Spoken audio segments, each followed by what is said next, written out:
Okay, what's going on, everybody? My name is Mang.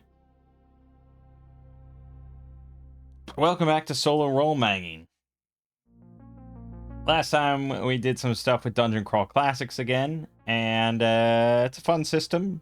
Definitely got its pros and cons for sure. We ended on a pretty sour note there, but that's usually how it goes. So we're gonna take a little trip back to Shadowdark now. But we are going to be certainly not playing vanilla Shadowdark. We're going to be modifying it quite a bit, as everyone should. Modifying is core aspect of tabletop RPGs.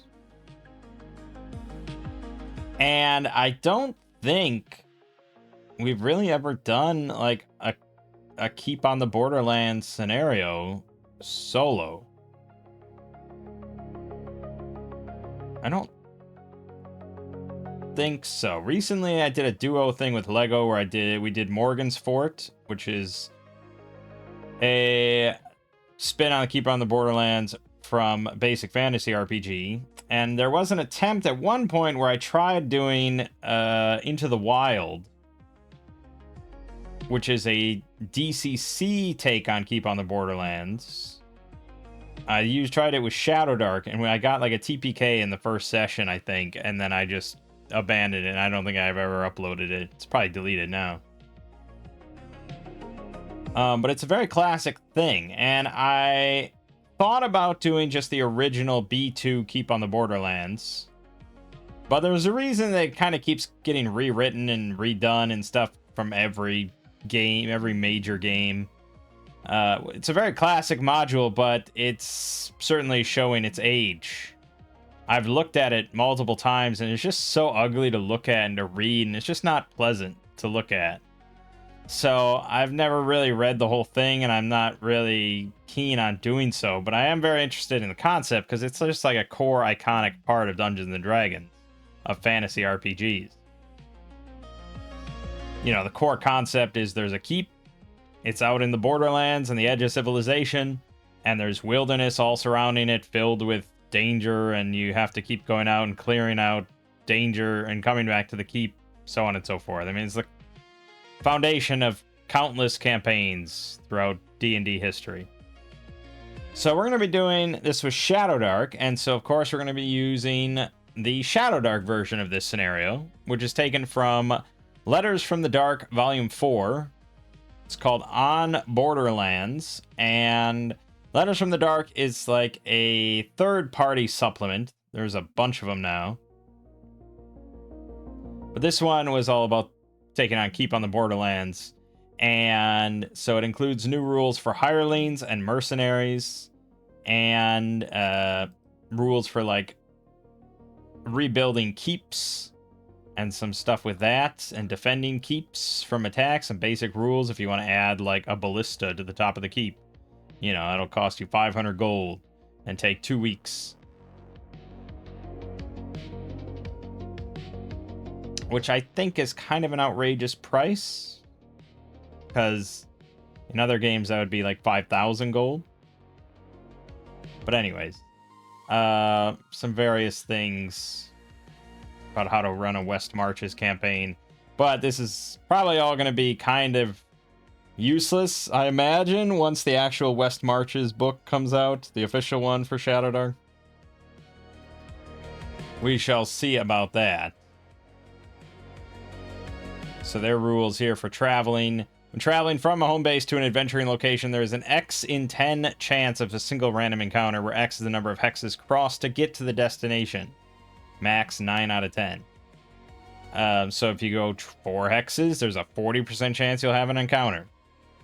I'm not quite sure how the math works out compared to 1 in 6 each hex. Because if you go 1 hex, you have a 10% chance. That's going to be lower than 1 in 6. But then if you go 2 hexes, 20% chance. I think that's lower than 1 in 6, 1 in 6. I don't know. Anyways, it's probably not that big of a deal, and it's a fine, simple system to use if you only want to do one roll. It's simple and it's good, and that's what Shadowdark's all about. As for the mercenary rules, hireling rules, we will not be using these at all because I think they're dumb. Pretty simple. I think they're dumb for one reason, and that's that the mercenaries right here. Where is it? No, not there. Sorry. Here. Mercenaries are still NPCs. They cannot gain XP, level up, receive, or benefit from luck tokens, learn new spells, or carouse. Except they still take half of your treasure shares. And you have to pay them 50 gold up front for a level 1 mercenary. This is just dumb. The whole point of giving them a share of treasure, a half share of treasure, is that they do get XP from treasure, and they level up so that you can actually take them over as your new character if you die, and they have an advantage because you're not starting just at level 1 with nothing. You can just take over as, you know, George the mercenary who's been with the party for 3 dungeons and is level like 2 or something, you know. Or 3, whatever. Nah, I could just take that out and change it, but we don't really need it. But yeah, I think these rules are pretty fine if you want a simple system for doing mercenaries. But yeah, I would really recommend giving them XP, letting them level up, and having them be valued members. Because otherwise, I feel like players are just gonna kill every mercenary as soon as they're done with the dungeon. It's like, oh, no, sorry, here's your share of the treasure. Stab.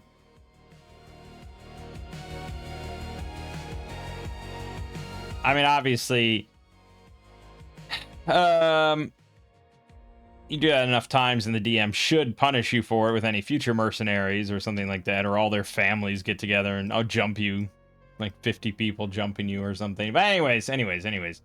So we're mostly just going to be running this specifically for the module here, which is going to have Darlin Keep, which is going to be a simple 1-session dungeon, because we actually have to purify. We have to take over the keep. It's beset by villains, so that's kind of a unique take on it. You wouldn't think that a party of level 1 characters could do that, but we'll see. And then there's a brief hex crawl in the Borderlands, and that gets us to the Caverns of Chaos instead of the Caverns of Chaos, or the Caves of Chaos, whatever it's called in the original. So yeah, very simple, traditional take on it, and that's kind of what I'm looking at. I'm hoping this is good, because I would love to just have, you know, introduce new players to RPGs with a good Shadowdark Keep on the Borderlands experience. I don't know if that's the best way to do it. I don't know if there is a best way to do it, but we'll see how it goes. First, we need some characters. And I debated a bit about how I wanted to do this, but since it's a Borderlands thing and we might want to actually hire some mercenaries, I think we're going to start with 2 characters. And I'm going to make them level 2 instead of level 1. So they're going to be a little hardier. We're also going to start level 1 with max HP. So that should give us a few edges to compensate for having only 2 characters.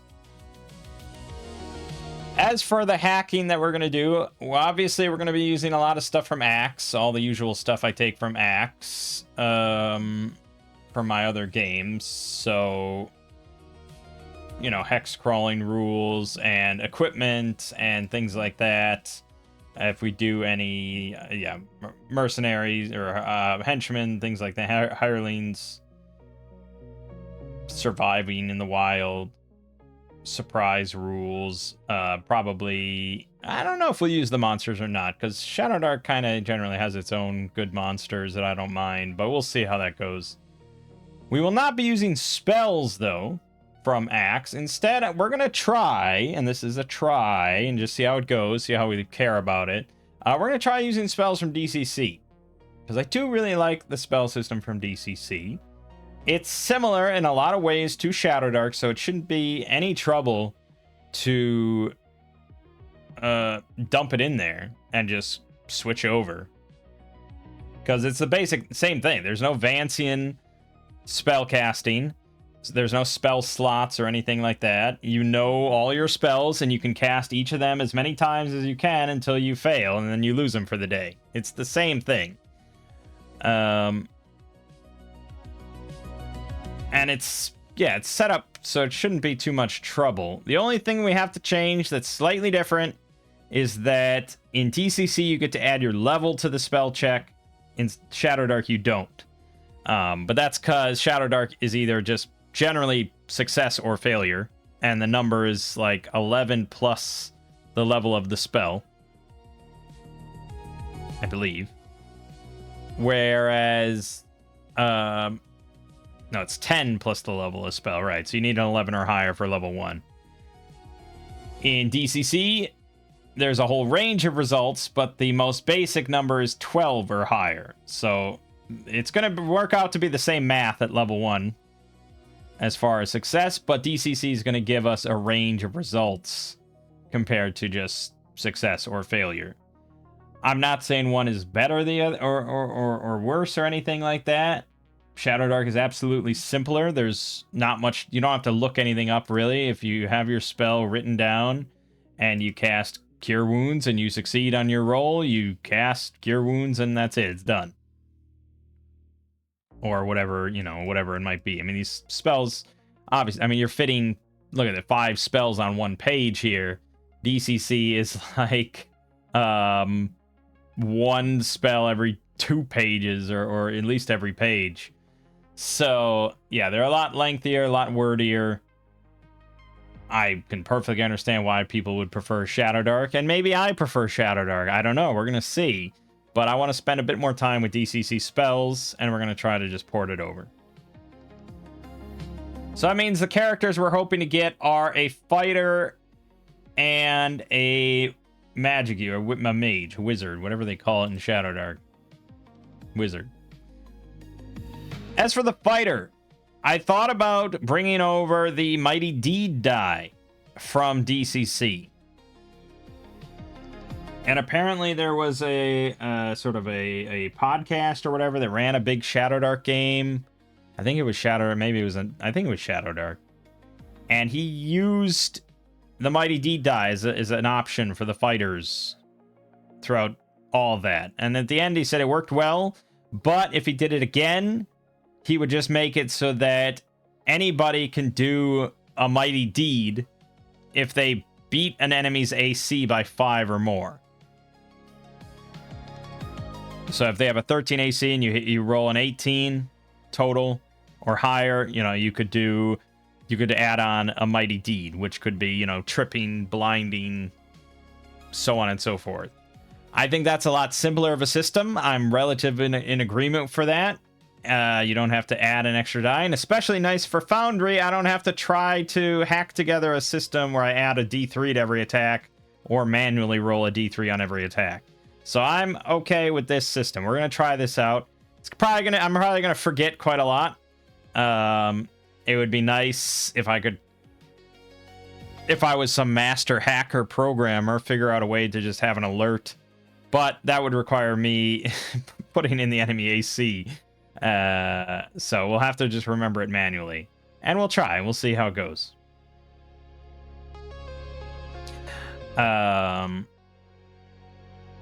I don't know in that system if you declare the Mighty Deed ahead of time or just the DM says, oh, you earn, you can do a Mighty Deed.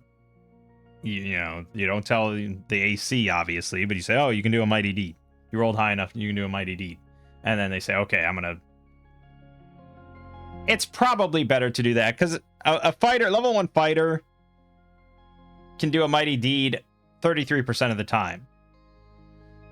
Whereas here, like, a level 1 wizard attacking, they're going to do a Mighty Deed attacking a 13 AC guy, like, I don't know, 15% of the time, maybe 15 or 20% of the time. It's probably not worth everybody saying, like, I'm going to do this if I get a Mighty Deed. So it's more going to be an after the fact, which I also think is nicer, because then it's like, okay, I hit, now let me think, how do I want to, what would I want to do to fuck this guy up? Of course, 99% of the time it's pocket sand, but never you mind that. Pocket sand, or if the DM allows, extra damage. But I think that's all well and good. It feels a little bit like Pathfinder 2nd Edition, where if you roll 10 or more above the target number, you get a crit.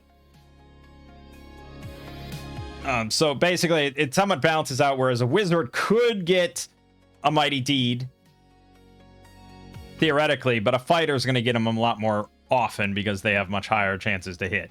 So I think that's a good system. I like it. We're going to give that a try. So let's make our characters, and I am unsure. Now, I do think for Shadowdark 3d6 is probably the best. Just because of how often you can get bonuses, especially if you're playing a human, which you probably are. Because why wouldn't you pick a human if you're going to pick a human?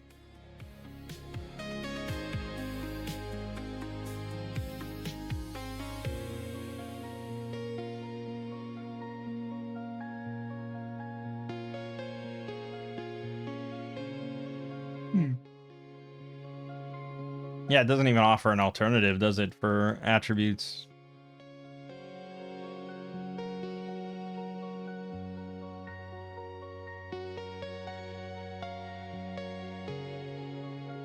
Yeah, but 14 or higher on one of them is required.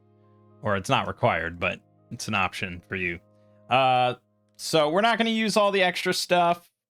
We're going to just stick to vanilla core rulebook for a lot of this stuff. We're making enough hacks and house rules. We don't need to bring in other classes and races and stuff. I'm sorry, ancestries. So it's just going to be the core 6 here, and as I said, I think if you have the option to pick and you're not doing like random or something, I don't know why you'd ever not pick human. Especially with 3d6 down the line. Like, it's... Well, half-orcs do get +1 to attack and damage rolls with melee. So if that's what you're doing, conceivably that could be an option. But it's sort of... I don't know. Should I roll random? Okay, let's do a d12. So, let's see, a 12, 11, 10, 9, 8, and then humans 1 to 7. That's where, I mean, it's just most likely, right? Okay, 1. Well, it's definitely a human. We need a strong fighter, strong... let's do a female fighter and a male mage. I like to switch it up. So our female fighter will be named Seraphina. Okay, and... Oh no, why are we doing it that way? We can do better than that. Great. Seraphina. She's going to be a fighter, probably, by hook or by crook. We'll figure it out. Let's roll stats. Okay, nothing to 14 or above. Reroll. Terrible. Fuck. Okay, well, this is certainly a good wizard. Well, it's not a good wizard, but it's a wizard. Okay, so this will be our male wizard named... no,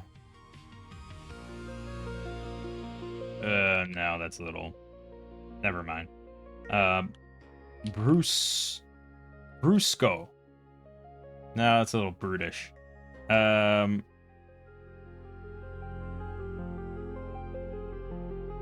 a little Japanese. Lowell. Alright. Simple. Lowell the wizard. Okay, and there's his stats. Blah, blah, blah. Gold starts with 15. Background. He was drawn. I don't know what that means. He was a wolf child. He was part of the Thieves Guild. Sure. His alignment is neutral. His deity was Ged. Done. Alright, we can roll HP, but it's gonna be 3, and then we can roll talent. Spellcasting advantage on one of his spells. Okay, that's good. For spells, like I said, we're gonna be using the DCC ones. Advantage on a DCC spell is actually really fucking good, I think. Yeah, that's a lot more impactful. Okay, well, This is what we're testing, right?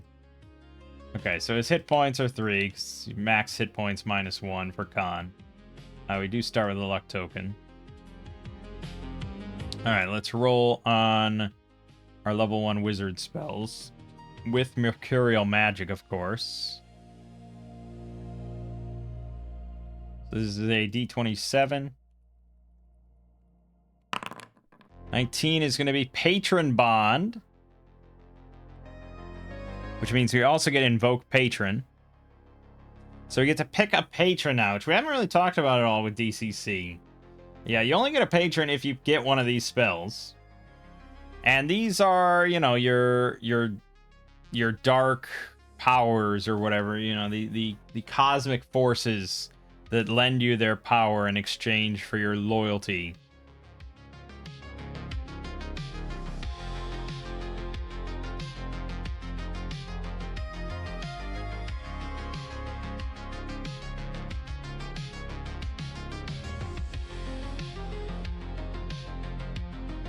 So Invoke Patron, yeah,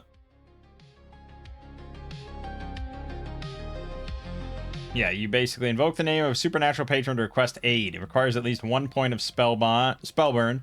Patron responds by sending aid according to the nature of its followers. The judge will provide specifics. So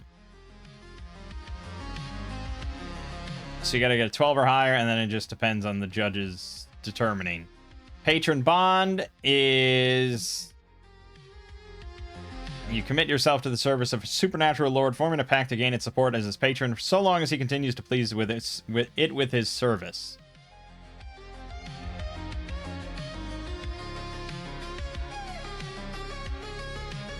Alternatively, once the caster has formed a bond with his patron, this spell may be cast to create a bond between another mortal and the caster's patron. The mortal need not be a spellcaster. In fact, the second mortal usually is not. In this case, both the caster and the recipient must spend a week on the ceremony, which requires a mighty oath to declare allegiance to the patron. Very powerful creatures are more likely to successfully bond with patrons. Typically, casting on behalf of another creature receives a bonus of +2 if the subject is a 5th level or higher, +4 if 9th level or higher. Alright.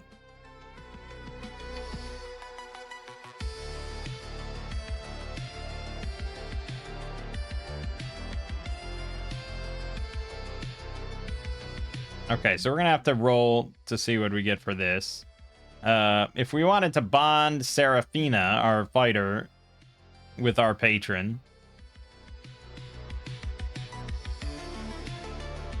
It says, subject may attempt a luck check once per month at a -4 penalty to ask a minor favor from the patron, which manifests in a non-magical manner.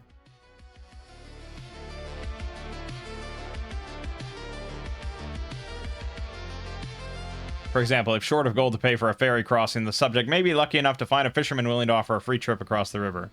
Each time such a luck check is attempted, there is a 1% cumulative chance that the patron asks for something in return.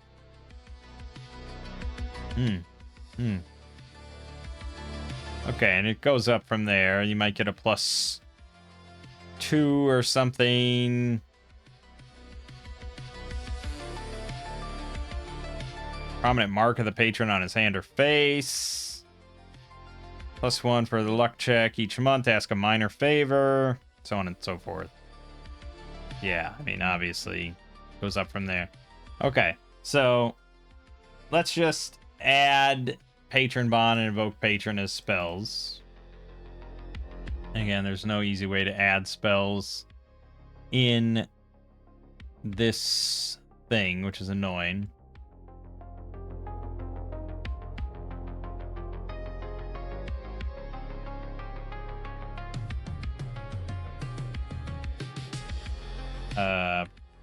Yeah, we just want to add it so that we have it on our list and I don't forget what I've rolled. I don't think we'd forget this, but...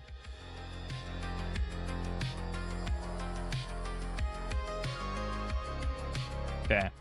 So that was our first one, and we'll worry about our patron in a second. Now, in DCC, you get 4 spells. In Shadowdark, a wizard starts with 3 spells. Also, we needed a second talent roll. I don't know why it didn't give me my second talent roll.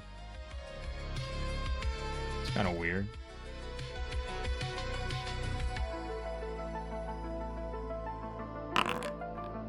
+2 to intelligence or +1 on spellcasting checks. They're both pretty similar, but we're gonna go with +2 to intelligence.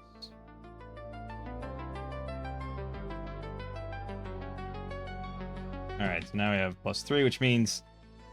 That's another thing I think is different with DCC, because I don't think the modifiers are that high. No, it caps out at 3 at 18.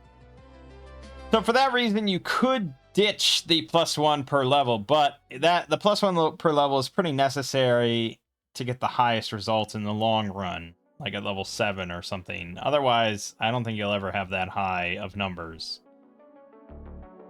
It's a minor thing, but yeah, I mean, it probably is just going to make mages a bit too powerful, but that's what we're testing out. The level 1, we're adding +4 to our roll, and we need 12 or higher. So there's still a decent chance of failure, but yeah. Okay, let's get then our second spell. 12. That is Find Familiar. Great. I hope I get something useful.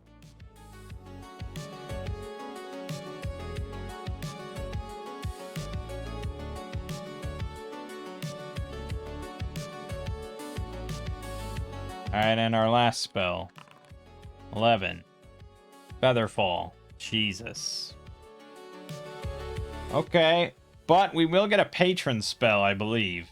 So, there's at least that.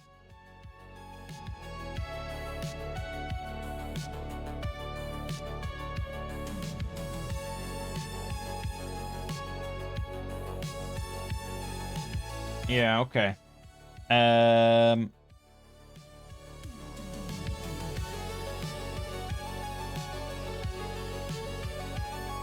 Right, so we get an advantage on casting one of these spells. We should figure out what our patron is first. So we're going to cast Patron Bond. Just d20 +4. Okay, we got a 12, which is the bare minimum for bonding with a patron. I learned the spell Invoke Patron, but I only cast it once per week. And each time I cast it, I'm indebted to my patron, who will call in the dead at some point. I also have an inconspicuous brand or similar symbol somewhere on my body.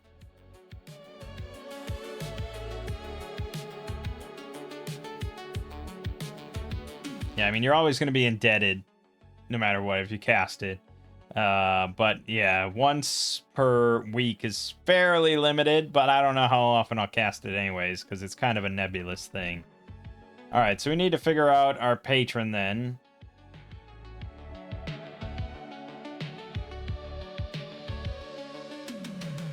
Oh, there's also rules for familiars. Okay, so our patron.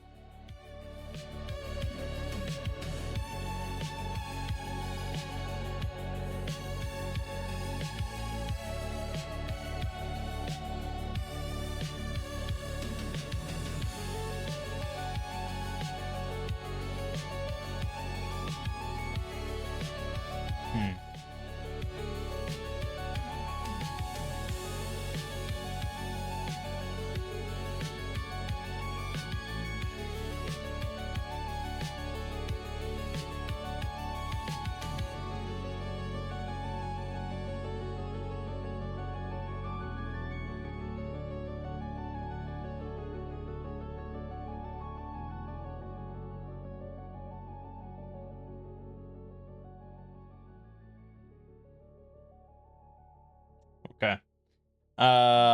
So I'm pretty sure you get the patron spells, far as I understand. Also, we haven't rolled Mercurial Magic for all these, which we probably should.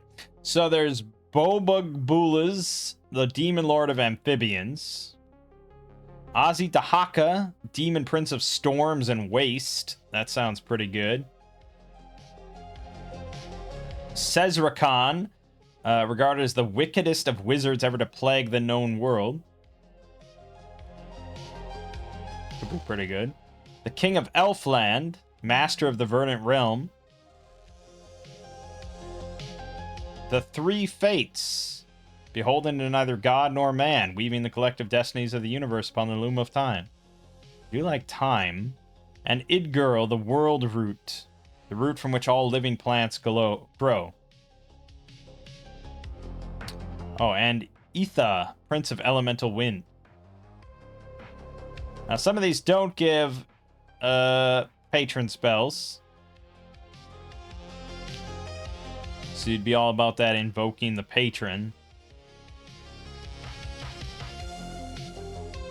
Oh, there's also Obituq, Lord of the Five.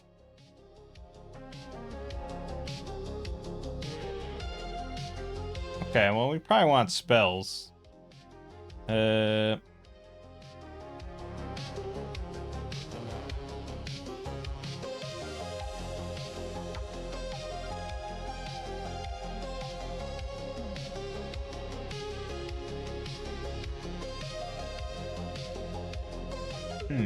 Yeah, so we could get like an enchanted blade. Bonus to hit. If we wanted to go wade into melee or something. Otherwise, I mean, Forest Walk is like a forest teleport. Sequester secures an area, sealing doors and windows. Yeah, I don't think we're going to start with anything great. Snake Trick. Transform a non-magical object up to the volume of a dagger permanently into a snake of like size. The object must be within 15 feet. If in the hand of an enemy, the snake immediately strikes. Attack +1, damage 1 plus poison. 4 DC 12 or 1 strength loss. Okay. And a 14 to 17, you can change up the volume of a long sword. So they lose their weapon and they get bit by a snake. That's probably our best bet. So I guess we'll go with Ozzy Dahaka as our patron, the Demon Prince of Storms and Wastes. And if we invoke Patron, get a 12 to 13, he'll send a bolt of static lightning toward one of my enemies, causing 2d6 damage. Any target within 100 feet. Okay. We might go with invoke Patron then with advantage, because that sounds pretty good. But let's add our class spell. Or patron spell, I mean. Snake Trick.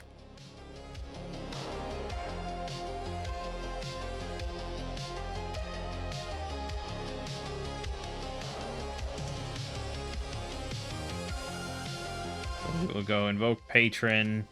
Advantage. Our deity especially likes LOL.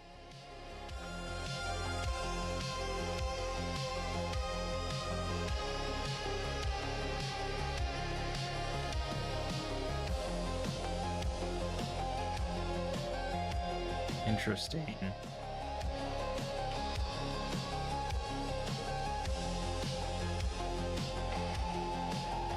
Yes, because you always have to spellburn to invoke Patron. Which is probably a reason not to take advantage on it. What else would I take it on? Snake Trick? I guess Snake Trick's not bad.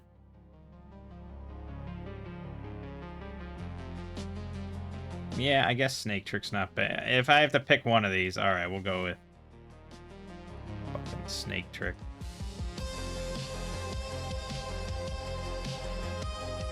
Okay. Then we need Mercurial Magic for all these. We don't have a luck score, so it's just straight D100 for each one. So for Featherfall, we got 11. Planar Rift. Casting the spell tears a jagged hole in the warp and weft of the multiverse. Cumulative 1% chance that a horror from the outer dark steps through the rift. Fearsome creature has hit dice equal to the caster's level +5. It either steals the spell from the PC's mind before vanishing forever, attacks the PC with the intent to slay the caster, or seeks to strike a bargain with the caster, offering the PC forbidden knowledge in exchange for the souls of the caster's party. Oh, God. Yeah, so every time I cast Featherfall, cumulative 1% chance that something very bad is going to happen.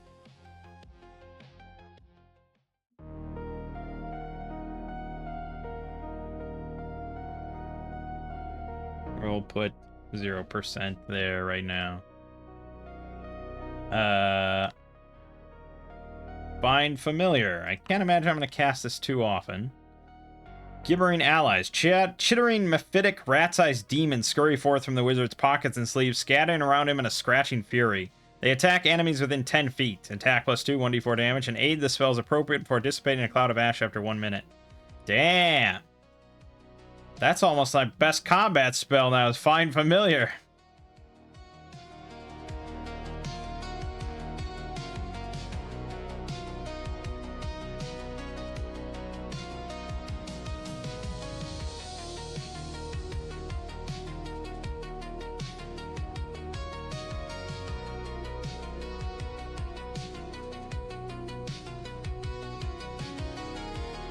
Summon little demons.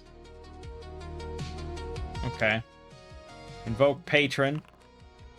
50. Nothing. Patron Bond, which I already cast. 77. Call of the Outer Dark. Strange chimes scream in the air and foreign stars waver above the wizard. All looking at the caster must make DC 10 will saves or be entranced for 1d3 round. Okay. Yeah, I don't think we're cast Patron Bond too often. And then Snake Trick. 16. Primordial Channel. Memories from before the time of man flood the caster's mind as he takes on a primitive demeanor. Every time he casts a spell, the wizard devolves to subhuman tendencies for 1d4 rounds thereafter. During this time, he cannot speak intelligently, cast other spells, or use complex devices or read or write, etc.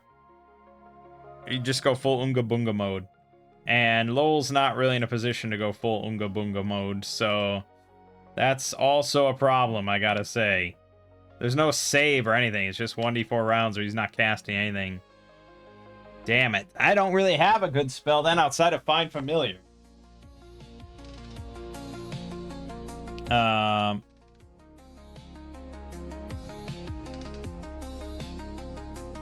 just gonna write Unga Bunga.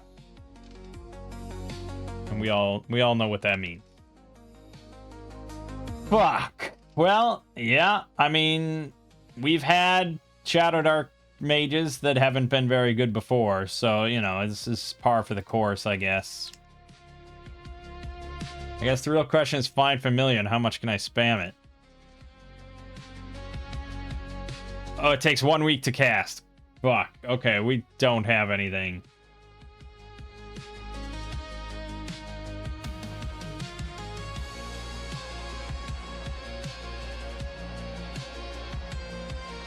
This might be the worst mage I've ever had. I'm tempted to just scrap the whole thing and re-roll. If I was playing with the DM and this was my mage, it'd be like, okay, I mean, we'll try to make it work. But, I mean, I just feel like so much of my character time is just going to be, like, shooting with a sling. You know? I mean, I did say we wanted to test the DCC magic system, and I guess we did. In a really bad way. It's like, this can happen. But that happens if I use the novice magic supplement as well. Whereas if I just said fuck it and just use the basic spell list, all these are going to have some use. I mean, it would be tough to get 3 spells here. 3 spell. I mean, Alarm, Detect Magic, Featherfall, I think would be a pretty rough start. Like, not entirely useless, but a lot of times it's pretty situational. Detect Magic, yeah, I mean, you'll certainly be casting it, but in combat, you're generally going to be shooting your sling. You don't even get sling. You get daggers or stabs. So you're going to be running around bonking stuff with your staff, even though you have, like, 2 hit points. Yeah, that is not a wizard that's destined to survive. Compared to a wizard that gets Magic Missile, Sleep, and Charm Person or something. It's like, okay, well, they're going to be dominating every battlefield. So it's pretty swingy. Granted, as usual, it's not meant to be random. You're meant to pick. So it's just my insistence on being random, and we're certainly paying for it. I'm gonna re-roll Find Familiar, because I don't really want to juggle that anyways. So we're gonna re-roll a spell for Find Familiar. 13. Flaming Hands. Alright, we got a spell, baby. Might end up being useless due to the mercurial magic, but you never know. Okay, and that's definitely going to be our advantage.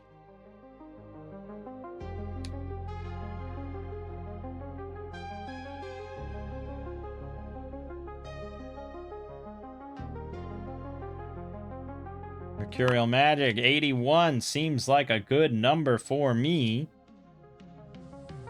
Terrible to behold. The wizard becomes fearsome when casting the spell. Roll 1d6. He appears to grow in size, takes on a horrid expression, glows a fiery red, body is shadowed while his face is brightly lit. The aspect of his patron towers above him, or the wind whirls around him. So it's entirely just a cosmetic badass thing. We're only casting this when we're in a battle where we want to scare people anyways, so hell yeah. 2. He takes on a horrid expression.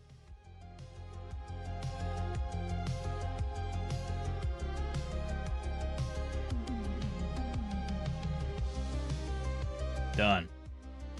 Alright, we have ourselves a spell.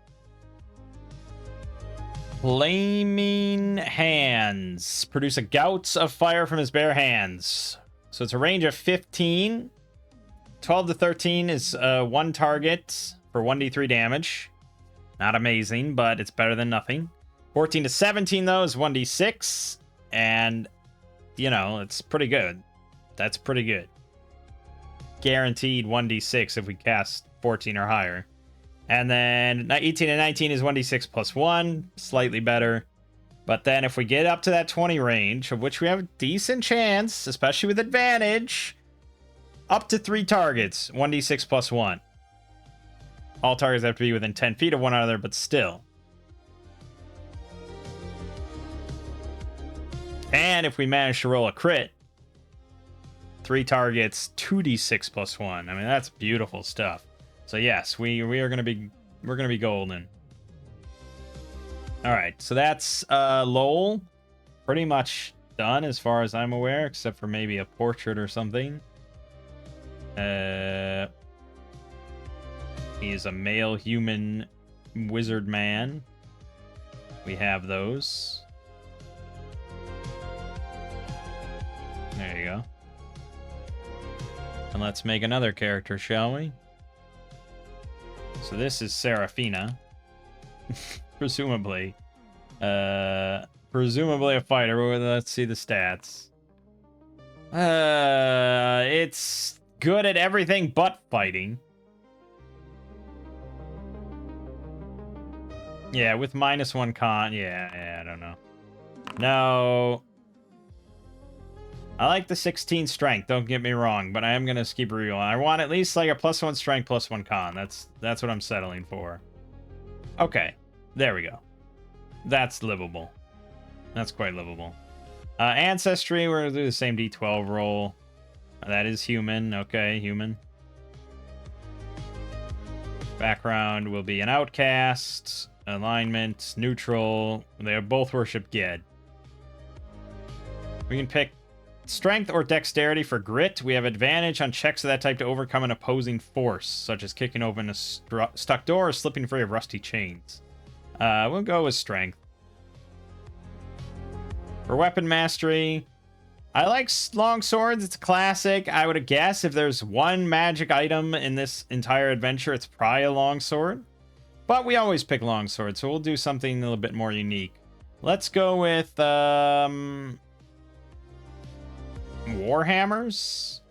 We're going to be using the axe equipment list because we're going to be using traditional monetary values, even though I'm running a Shadowdark adventure, but that's because we're going to be using gold to XP as normal.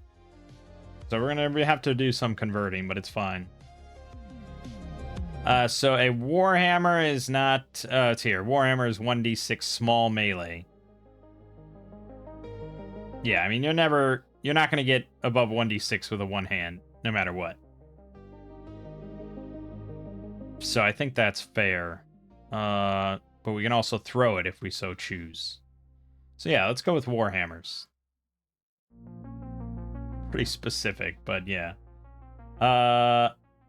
Yeah, see, we should get 2 talents, but it's not giving us 2 talents, but we'll roll. +2 to Dex or Con. That's a result? Strength, Dex, or Con. Why? Okay, that's just busted. Well, we'd certainly give it to Strength, so, I don't know why you did that. Oh, yeah, someone recommended this module for Shadowdark. Well, for anything, really. It lets you search, like, your entire compendium and everything. So we can just search, like, +2 to Strength, and then just drop that in. Look at how easy that is. Wish I had found that earlier. That's good. That's good. That's good. That's good. Yeah, we got haulers, so we get to add our con mod to our gear slots, which is nice. Weapon mastery. We get our other talent. I don't know if there's a good rollable tables. Class talents. Fighter. Draw result.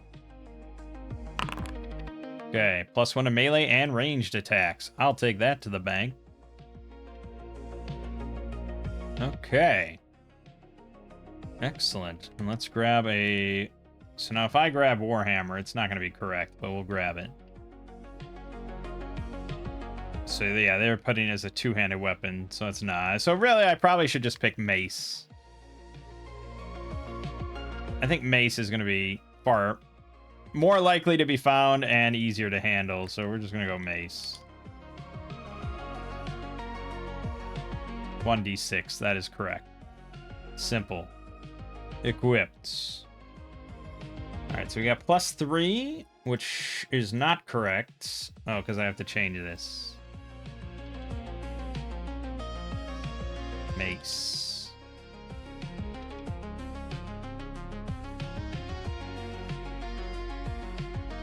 +4, 1d6 +1 damage. That is all correct, yeah. Not bad. Then for hit points, we get D8 +2, so we're actually sitting on 10 whopping hit points. We get a luck token, and that's everything. Pretty simple. It's our two characters. We just gotta handle equipment now. We need a nice feminina, human, female, something a little ready for war, kind of. There you go. Excellent. I don't like that it scrunches them, but what are you going to do? Okay. Let's do equipment. We didn't roll starting gold.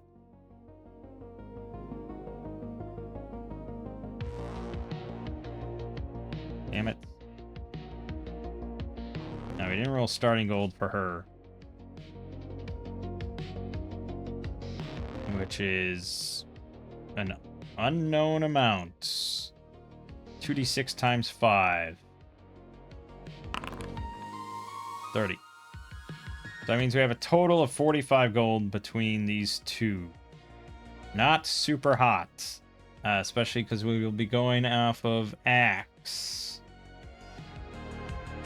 So the mace we bought cost 5, so that leaves us down to 40. We need a shield and some armor.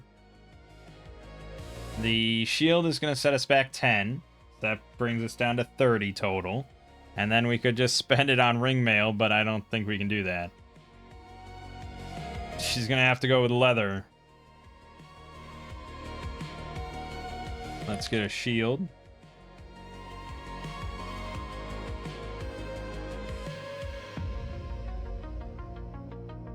Which is... They do shields at +2? That can't be. You gotta be out of your mind. Really?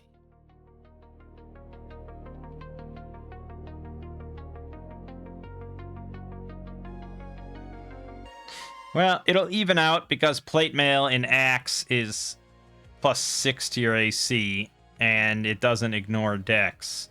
So in the end, we'll have more AC, but yes, it's going to be just 1. And then leather armor. which is an AC of...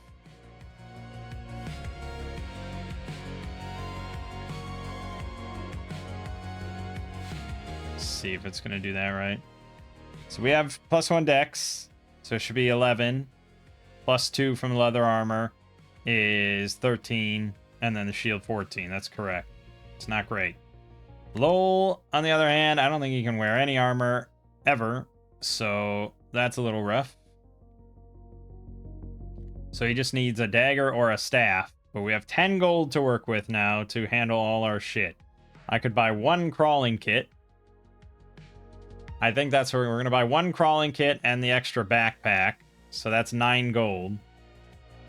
And then I guess we'll buy a dagger for our 10 gold. Yeah, that's what it's going to be. Now, the crawling kit doesn't add all the shit, so it's pretty annoying. But we need backpacks. Backpack. And then we need rations. That's in there. Torches. That's in there twice. The rope. Now, I know I said I was going to use... So, okay, yeah. It's easy to just look at that and copy that. But if we were going to use axe numbers, I think it works out in our favor much better, actually. Because 6 torches for 1 silver. That's really good.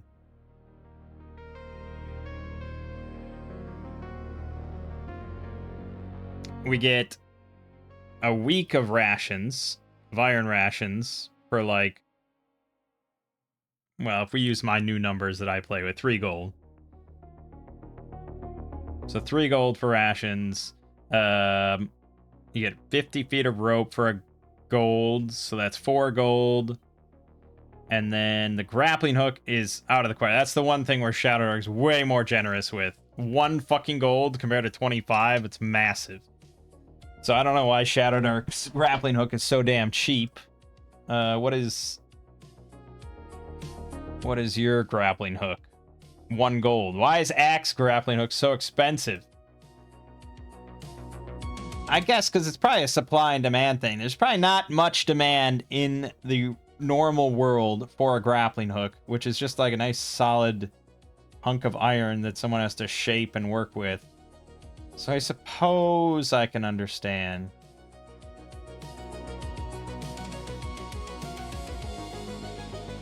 Yeah. So I think it's fair. We're following axe numbers. We're following axe numbers. I can't take only the good and leave out the bad. So we're at 4 gold. What else is in there? The iron spikes, the flint and steel. So the tinderbox. Okay, so we could get, say, 12 torches and a tinderbox for 1 gold. That's 5 gold. Iron spikes, that's 1 gold, so that's 6 gold.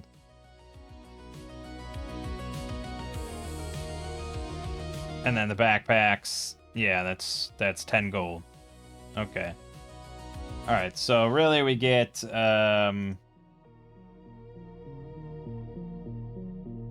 6 torches.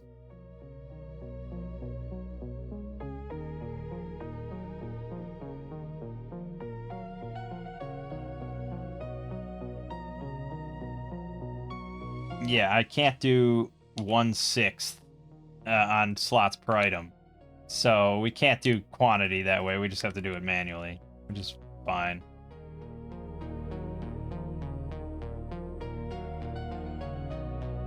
Yeah, I keep forgetting there's no way to copy. Right.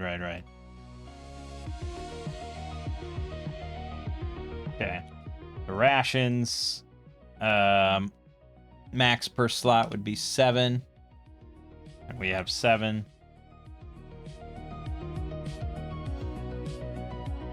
Oh, I guess maybe you could do it that way. 6. Yeah, there you go. Okay, then never mind. Never mind. Excellent. That's a lot easier.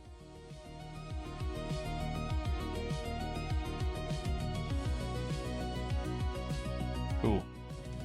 Got the torches. We need the tinderbox or flint and steel, whatever we want to call it. That's fine.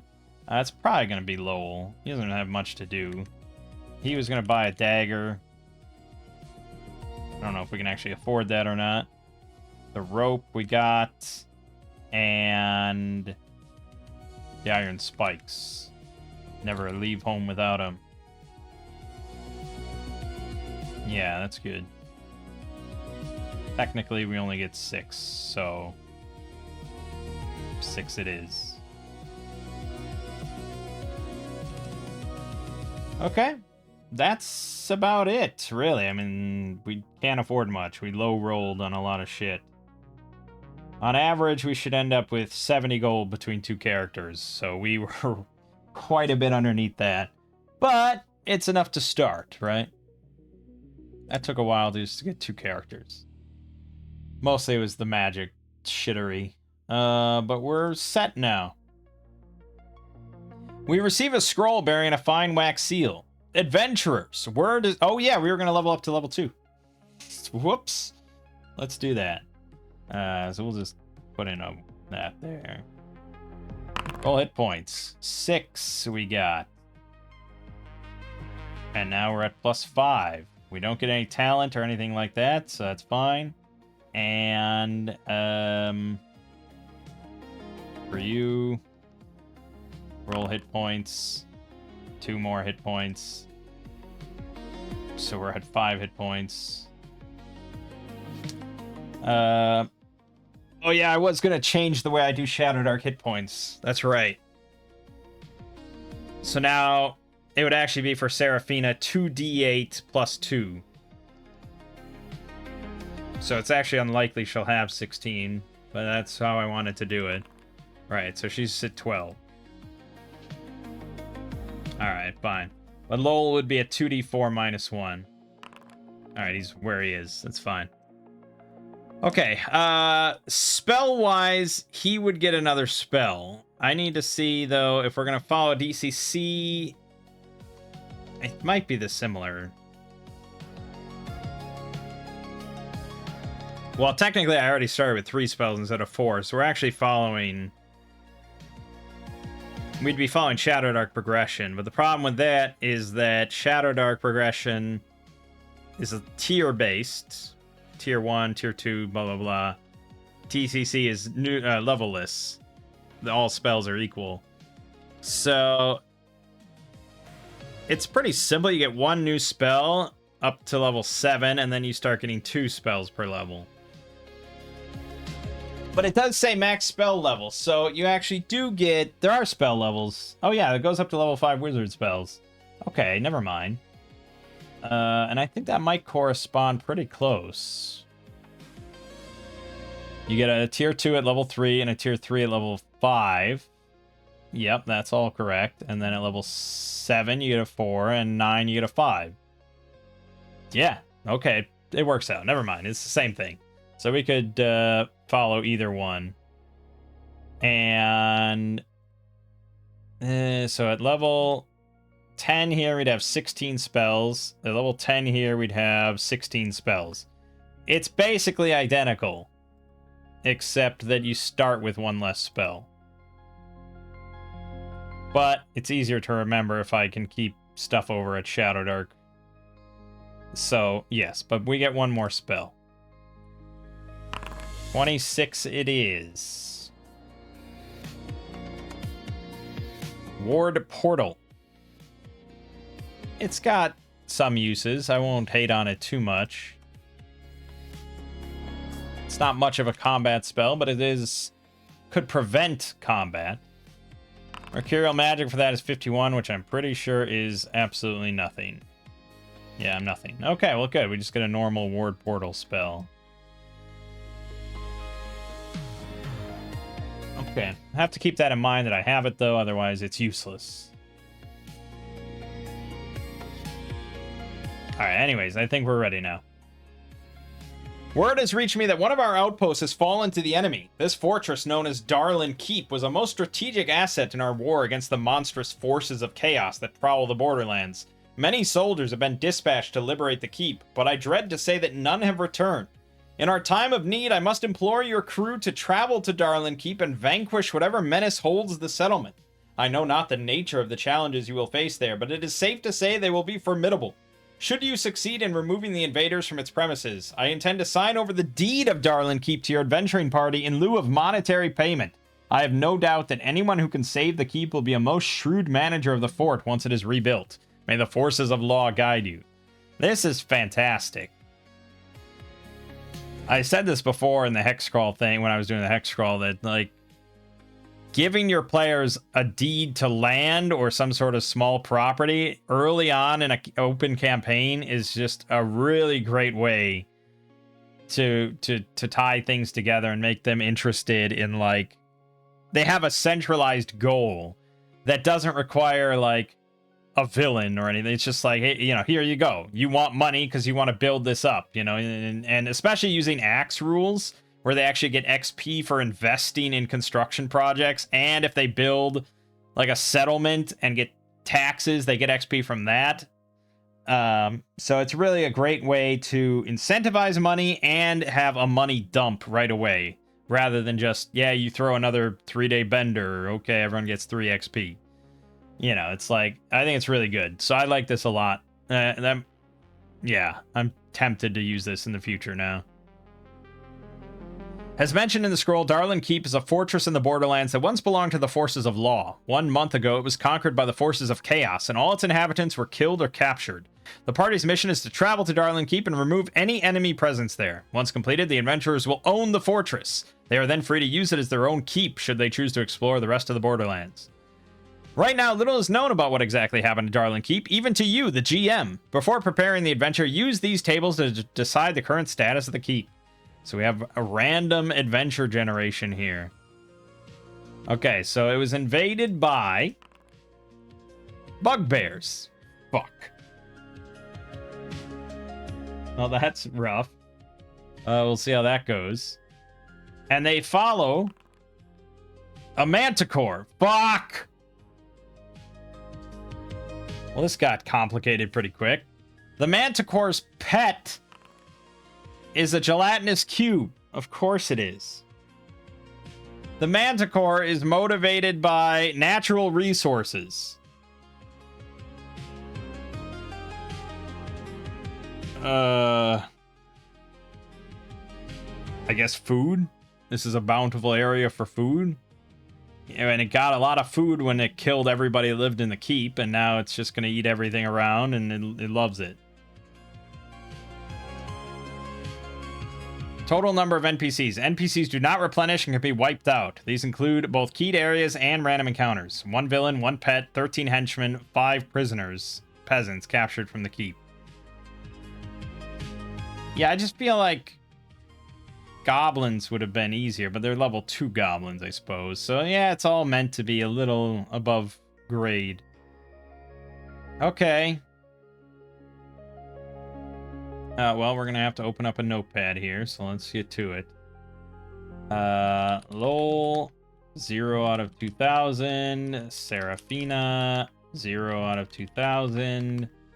XP, blah, blah, blah. And Darlin Keep, taken over by bugbears, led by a manticore and its pet gelatinous cube.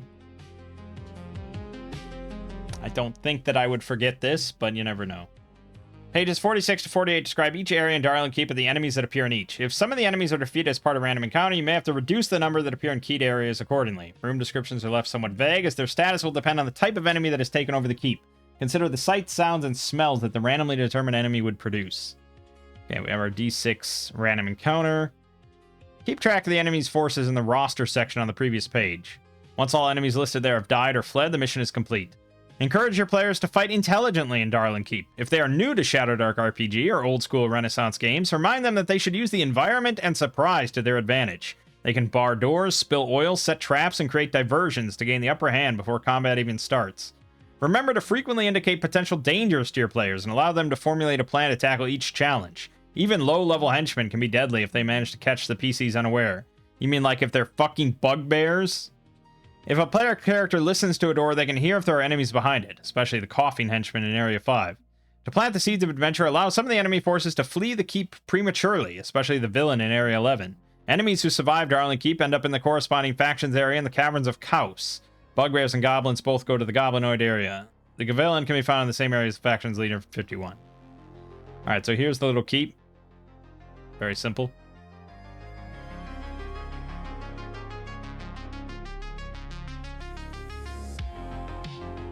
Right.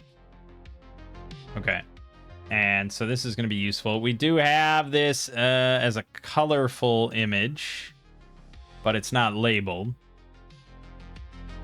So we'll have to reference the book anyways. Unless I want to just put in the numbers right now, which kind of would take a while, I feel. If I actually planned stuff ahead of time before I hit record, maybe we could have done this, but I guess it's not too slow.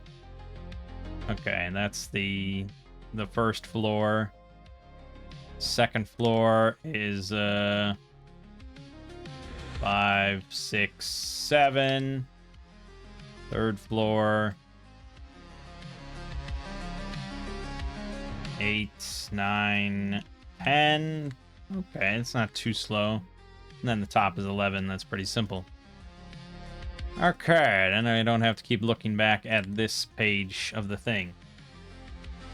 Okay, so we're going to hand wave then the trip to the keep. I think that's the best way to do it. This is the start of the campaign. Gets you right into the action. It's exciting. There isn't really a nice read aloud text or anything, or even a description of the keep itself. So this would be the DM just speaking out loud. So we finally arrive in the Borderlands, near where the Darling Keep is located, and we can see it in the distance. The flag is still flying for some reason, even though it's apparently been... Or we could change the flag, but I don't know if a Manticore and Bugbears would care that much. Maybe the flag isn't flying. We can see that the mast, or whatever, the pole has been snapped off, or chewed off, perhaps.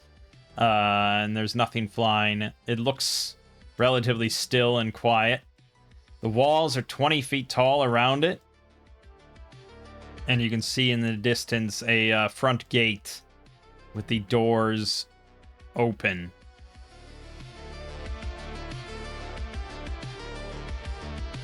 Okay.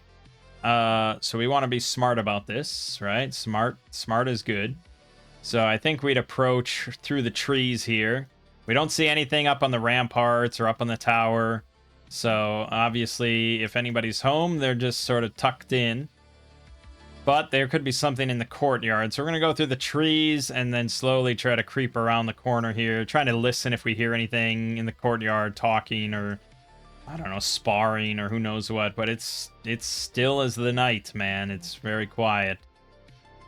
So I guess we're left with not much choice other than going around to the front door or going around to the back door. They might not expect the back doors, so I guess we'll creep around. There's no text here about any windows, but it looks pretty windowless, so it's just the front door and then go around to the back. We will try to be quiet. And we will, of course, listen at the back door to see if we hear anything.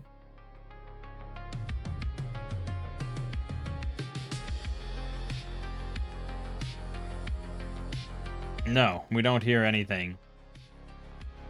I mean, I could roll wisdom for that. But players... I'm getting a little sick of it, to be honest, because people are just like, I listen at the door. Okay, roll. Oh, I failed. Okay, you don't hear anything. Oh, I succeeded. Oh, you don't hear anything. It's just like, they either hear it or they don't, you know? If they're listening at the door, they say they're listening at the door. If there's something there that would be heard, just let them fucking hear it, I guess. But at the same time, I think it's also important to enforce like stealth checks or something, or maybe something else hears you if you're right at the door listening in, depending on how quiet the area is. So, yeah, I probably should make whoever listens at the door roll a stealth check every time. But then that doesn't really solve the cutting down on checks. I suppose if you're a thief listening at the door, just whatever. You're stealthy enough to not be heard through the other side of the door.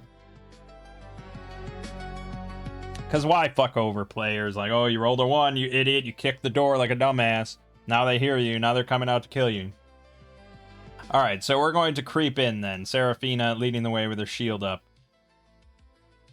Bugbears do need light to see by, to see details and stuff. Bugbears are very sneaky. I don't know if that's going to be oh, we got to get our, bestiary here. Hold on. The Shadow Finder bestiary. So we can see our bugbear, even though it's probably in the original one as well. There you go, bugbear. Brutish, bat-eared goblinoids covered in brown fur. Stealthy. Advantage on checks to sneak and hide. Yeah, that's what they're known for, but they're not... I mean, I'm sure they're a bit naturally stealthy. Like, they don't make that much sound when they're walking or anything, but they are big. It's more, I think, that when they choose to be stealthy, they're damn good at it. For some reason. I think somebody just found it funny, and we just roll with it. Because that's definitely still... I mean, look at these bugbears. They're stealthy. I don't know why, they just are. They were bred for guerrilla warfare, so they're stealthy. Okay, so we can see now that we're in here. That there's a staircase leading up, there's a door here, and there's a door here. Additionally...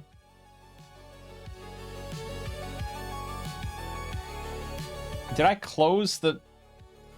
I closed it, didn't I?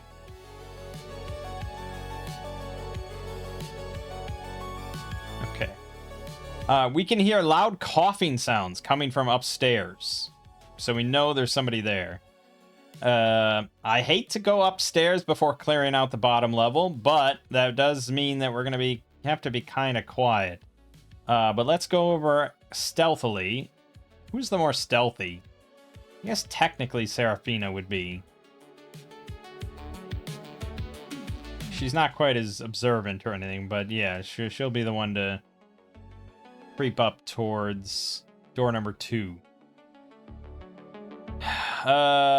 We don't hear anything on the other side, so she's going to slowly crack open the door. And we don't see anything living in here, but I didn't look at the random encounter checks.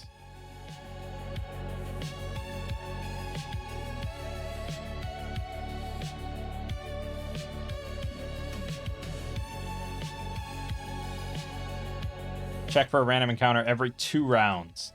Okay, so I'm going to check for one while we're in this room. Let's just roll it now, I guess. Okay, we're fine. So there's elegant upholstered chairs that have been ripped up and overturned. This place has been ransacked. There's books scattered all about the floor. Many pages have been torn out. I could see this room not being lit up.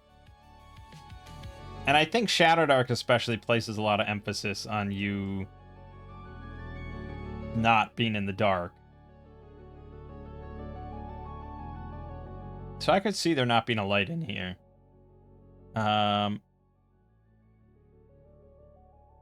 But I think for 4, there probably was light. Because I think they do... They're obviously upstairs, and they're also over in 3 and 2... and 1. So they definitely moved through this area. I guess maybe there could be lights all over the place. It's hard to say, but they're bugbears and a manticore. They might not care as much about being in the dark. Oracle roll, is there a light in 2? Yes, okay, thankfully. So one of the damaged books is a spell book. The only remaining page of it, though, is a random first-tier spell scroll. Now that brings up an interesting question. Are there scrolls... There must be scrolls in DCC.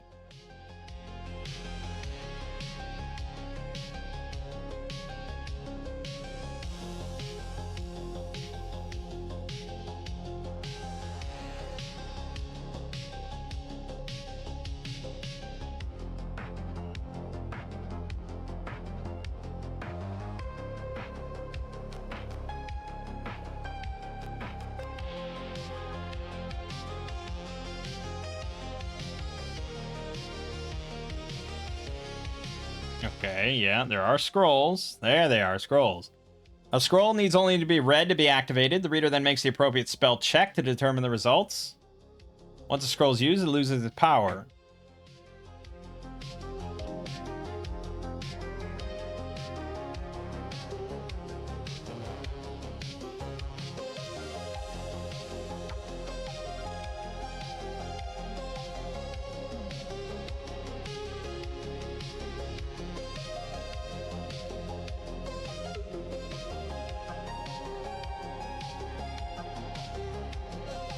Okay. So yes, I mean, I could copy this into my book. It would take 1 day to do so. And it doesn't say that it destroys the spell, which I think it specifically does say in Shadowdark.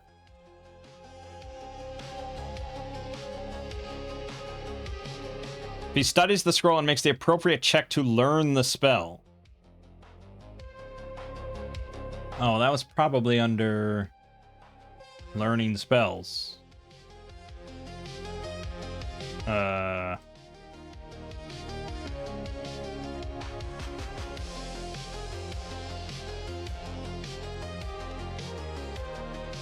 judge will give you the criteria for this check.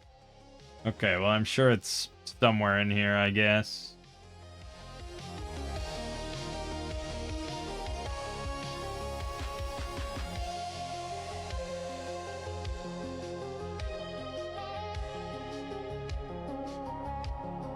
Well, this says it's DC 10 plus the spell level. And it's like a normal casting check to learn.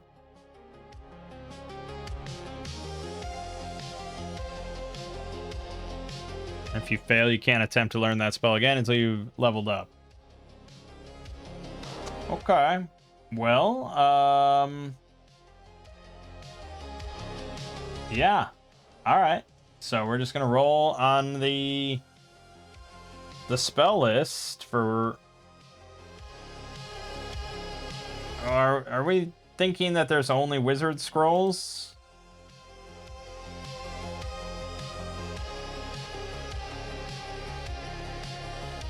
It sounds like it might be only wizard stuff.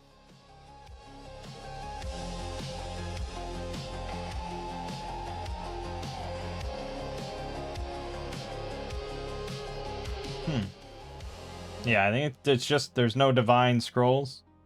That's what it sounds like. I don't see any mention. It says discovery of a magic scroll may be a wizard's first encounter with the spell copied thereon. So yeah, it's just wizard. Okay. We could roll for some of this stuff. Scroll unique traits, I guess we could roll on to make it kind of interesting. If I was DMing, I probably would. Alright, fine, I'll roll on it. It's signed by the signature of 3 wizards, one of whom may have created it. There you go. Does that help you? So we're going to roll our d27 again for what spell it is. It is a scroll of comprehend languages.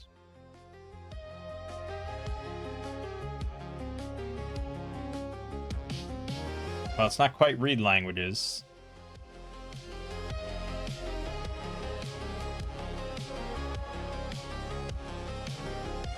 Well, we probably will spend the time to learn that. Okay. Can I just learn as many spells as I want? Or are you...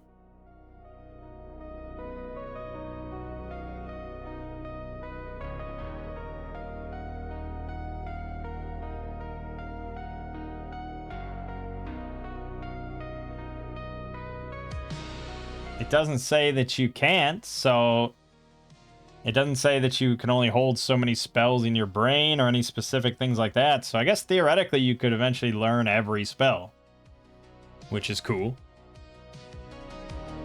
Unless someone wants to correct me on that, but there you go. Okay, so we find that. That's good. Now, as per our XP system, scrolls are worth 150. Regardless of what's on them. So that's nice. That's a nice little find. We will then go listen at 1, because we're right there anyways. Maybe that's what Seraphina was doing. There are 2 henchmen in here. Yeah, I think this would probably benefit a little bit from a description of what they're doing in here.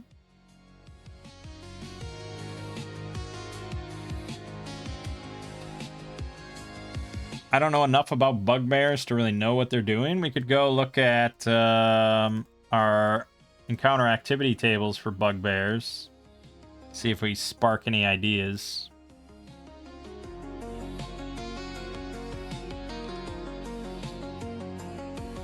Patching a hole in their filthy elf leather bags. There you go. Okay, so they're definitely making some shuffling noises. It's kind of hard for us to determine. But maybe they are speaking a little bit, like maybe they say a few words to each other in their beastman bugbear language. But we are going to have Seraphina roll a stealth. That's not how the old school way would go, would it? I'm curious, like, how would the old school way of playing determine if the bugbears hear Seraphina versus Seraphina hearing the bugbears? You know? Or would you just not worry about it? They never hear Seraphina unless she does something really noisy.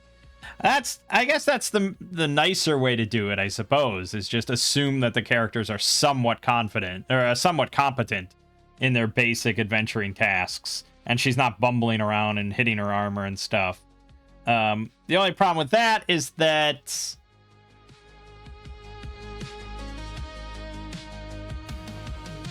Yeah, I guess it's fair, because we're going to use sort of traditional surprise rules. So if the roles were reversed, we were sitting in here, like, doing some stuff, and I had the bugbears creep over to try to jump them.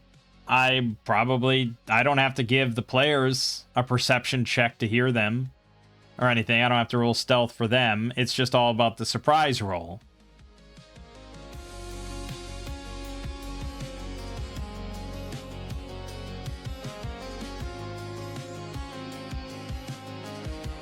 So I guess, yeah, the general assumption is that players are quiet unless they specifically say they're doing something that's not quiet.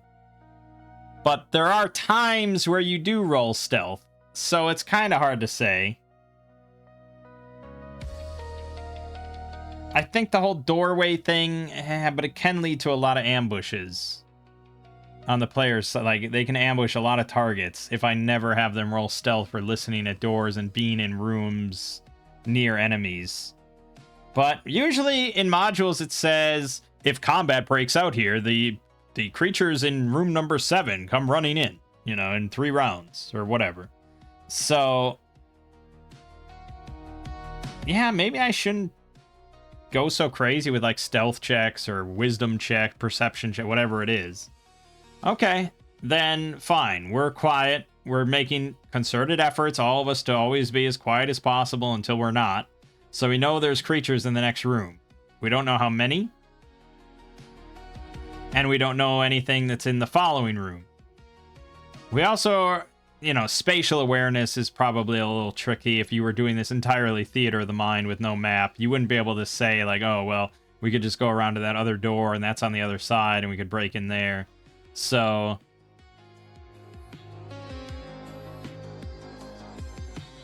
the question is shock and awe our best bet? We don't even know what we're fighting yet. But I don't really have much to help here. Like, I don't have any real tricks up my sleeve. Surprise is our only potential advantage here, rather than, like, trying to lure them in or something like that. I mean, door strats maybe if there ends up being a lot of them, but I think surprise is our best bet. So Seraphina's just going to barrel down the door, and we're going to hope for the best. So surprise is pretty simple. I mean, it's a very slim chance that you actually get the surprise under these sort of rules. we have a 33% chance. If the bugbears roll a 1 or a 2 on a d6, they are surprised by our antics. Ho ho! Sometimes the dice is in your favor. Okay, so they are very surprised by our sudden incursion. And they... Oh, I was going to roll... No, we did roll a random encounter. Yeah, okay. So she's just going to charge in with her mace. As much as you can charge in with a weapon in this game. There's no charge rules. So, +5, 1d6 plus 2. Roll. Okay. They have 13 AC and 14 hit points. Yeah, these things are nasty. They get 2 attacks per turn at +3 for 1d6 damage. This is nasty stuff. But we did enough to... we did 3 damage to 1, so he's down to 11. Lowell is then going to fire off Flaming Hands, of course. So this is going to be d20 plus 4 with advantage. Ho ho ho, 22, baby. Okay. So here's where it'd be nice to just have this like printed out or something like that, but we'll work with what we got. So 22. It's going to burn both targets for 1d6 plus 1. Nice. Okay, so we've done 7 damage to one of them. 4 damage to the other one. Yeah, 7 and 4. Now we're going to roll initiative. I'm tempted to do... I don't know. I'm tempted to maybe take Axe initiative instead. The D20 is just so swingy and it's just like, who the fuck knows? Or I think the old school way is just a D6, right? Although I think it's per character, each combatant.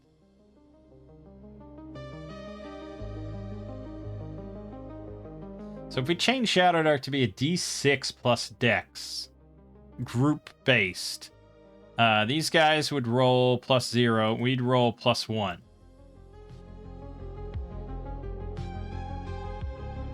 It's a lot. Yeah. Because D20 is just like, it's a fucking crapshoot. Every single round, complete crapshoot.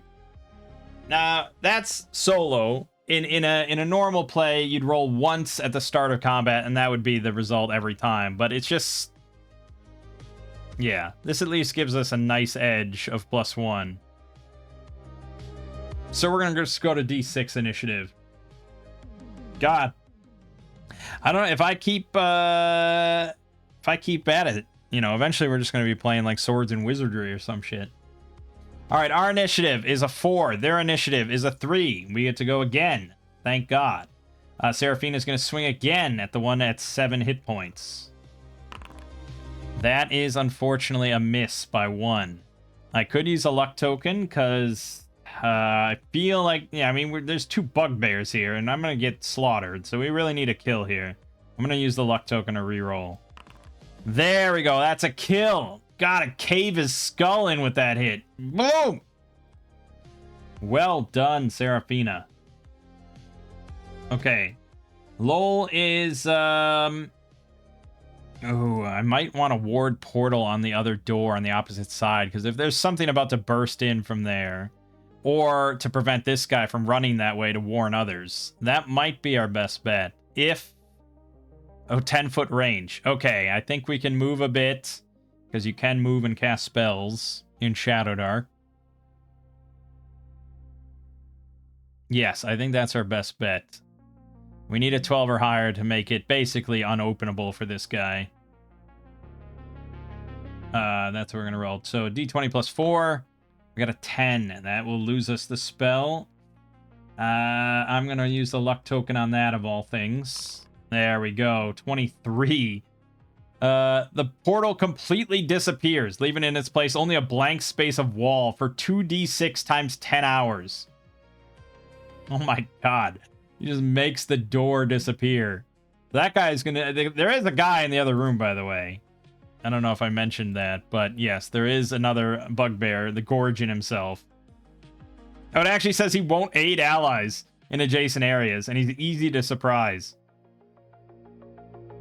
Okay, well, at least we prevent this guy from running that way. So he's either got to go through us to get to here, or run out the front door, or just stand and fight. But he is down to technically half forces, and he's injured, so he will be rolling a morale check. We'll stick with... Yeah, we'll stick with Shadow. We're using Shadowdark stats and everything, so we'll stick with that. So he needs to roll a 15 or higher to stick around. Okay, he doesn't. So he's either going to surrender, probably not. Seraphina just caved his buddy's skull in, so he doesn't like her look. So I think he's going to try to bolt out the front gate and flee, which it actually recommends, I think, the DM do, right? Allow some of the enemy forces to flee the keep prematurely. Yeah. Well, prematurely, I suppose, might be if we're causing a big ruckus. Maybe some just leave and... yeah. Okay. So there are... so that guy's gone. We watch him run. We chase him out of there. But, yeah, we don't have much in the way of ranged weaponry. So that brings us down to 11 bugbears. Manticore. Gelatinous cube. 5 prisoners. XP for that. Technically, we defeated 2 of the bugbears.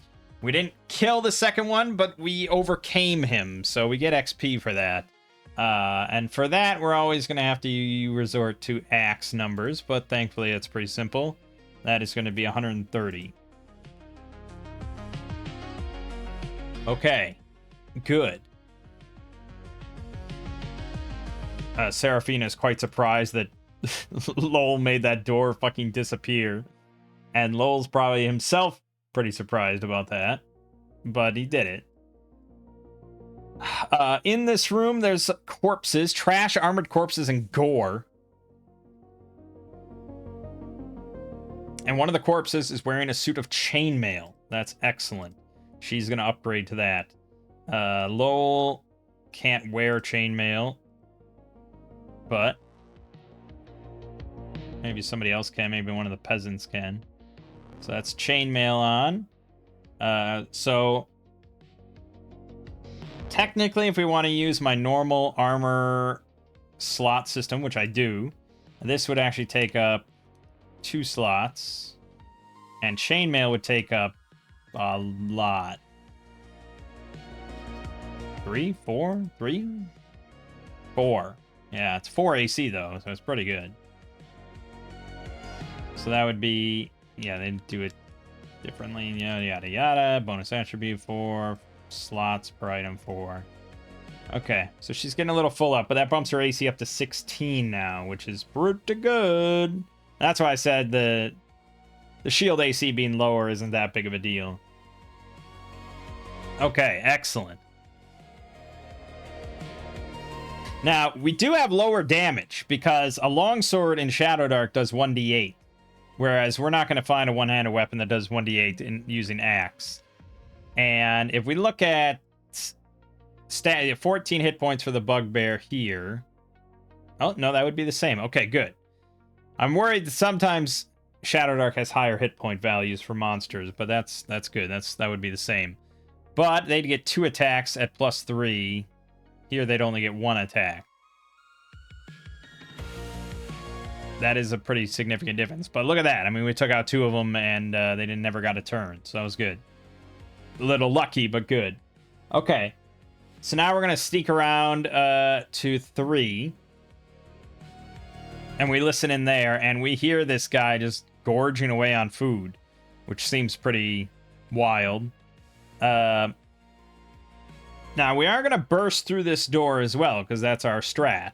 The problem with that is if you look at 4, that coughing henchman up there is going to dump a barrel of oil onto the stairs and then flee to Area 7. So we're giving up sort of our stealth element, but we're not much of a stealthy group as it is, so it's fine. So we're going to burst through. This guy's easy to surprise, so we'll give him a -1, so he needs a 4 or higher to not be surprised. He did not. So even though he heard all that, the door disappeared. He's just so preoccupied that he didn't notice now us bursting through here. We get a free round on him. Oof. Jeez. Oh, I got a fucking deed die. Actually, I would have got it on the other hit, but he was dead. But here, I definitely get it.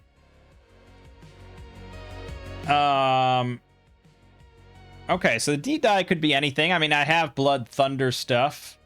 I don't know if there's one related to, like, making him prone or leaving him prone. I do want to initiate the thing of you can never add damage to it. It always has to be an effect or something. But probably Pocket Sand is the best in that case.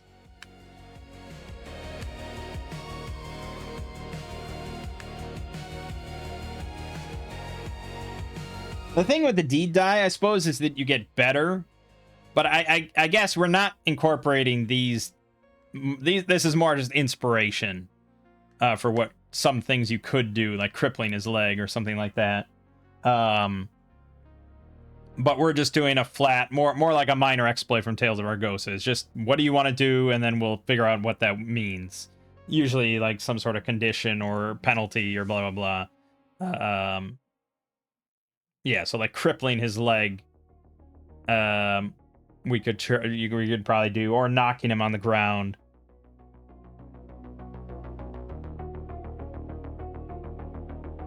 I like how descriptive these are, and then they just sound like brutal, like, oh, slam into his foot, crushing bones, breaking a few of his toes, throwing him off balance or something like that. I mean, there's all sorts of good shit like that. Yeah.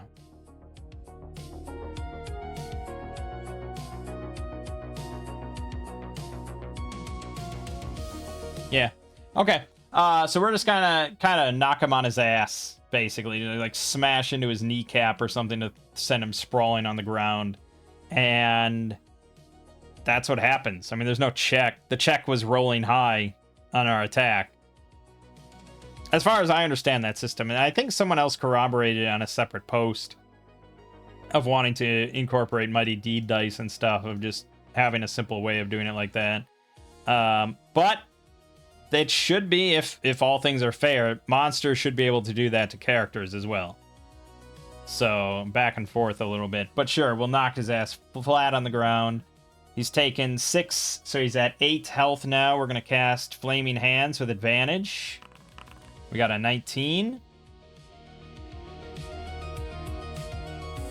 That is going to be 1d6 plus 1. Okay, just 2 damage. So he's got 6 hit points left. We're going to roll initiative. We get plus 1. We got a 5. He got a 1. We're going to go again. He's on the ground, so we're going to add 2 to this. I love that there's no way to just add like a circumstantial bonus or anything. They don't even want to fuck with that. But we'll just add... Because prone technically doesn't exist in Shadowdark. There are no conditions. There's no bonuses. There's nothing like that. Which brings me to the question of, like, if we go to the subreddit and just search prone.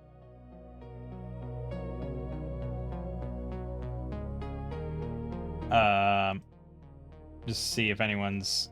Like, this... Like, this... We don't need all this. This is way too much shit. I'm just curious. Yeah, there's, like...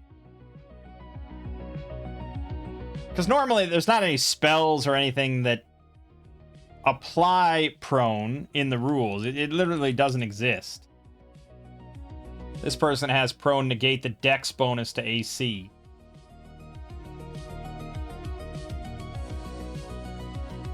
Melee attacks against prone creatures are made with advantage. You could do it that way. That's a lot more significant than +2 to the roll. If I were playing just on the tabletop, in person, I'd just say +2 because it's so easy to just add +2 and be done with it.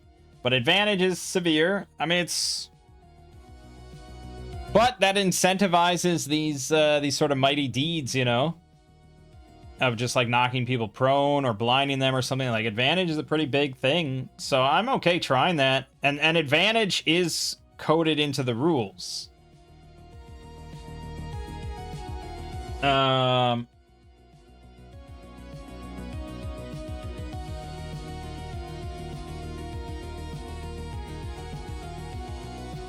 Like, you can see advantage on all sorts of things, and that's what they use. They don't really, if you look at all this, they don't say +2 to, like, anything, you know?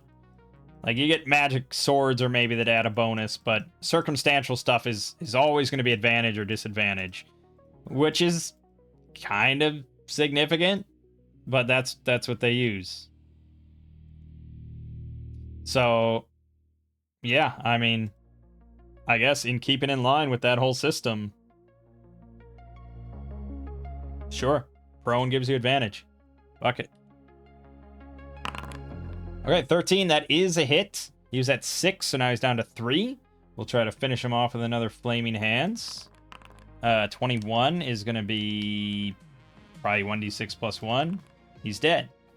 Advantage on spells using DCC system is probably broken because you're going to often end up with a very high tier effect compared to Shadowdark, where it'd just be like, yeah, you succeed, but it's still magic missile, so it's still 1d4.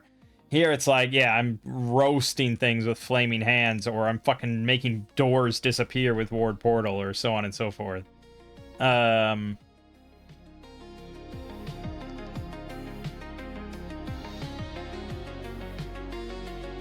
So you could change, you know, breaking what I just said, of course. You could change that talent to be a +2 to the roll instead of advantage. And if you're already hacking Shadowdark to include the whole DCC spell system, you're probably in your best interest to do that. So we're going to change it. That's the last time I get the super powerful spell. It's just going to be +2 now. So a total of +6. In that case, I still would have gotten, I actually would have gotten a 23, but yeah. All right, we killed another bugbear. That's good. We get another 65 XP.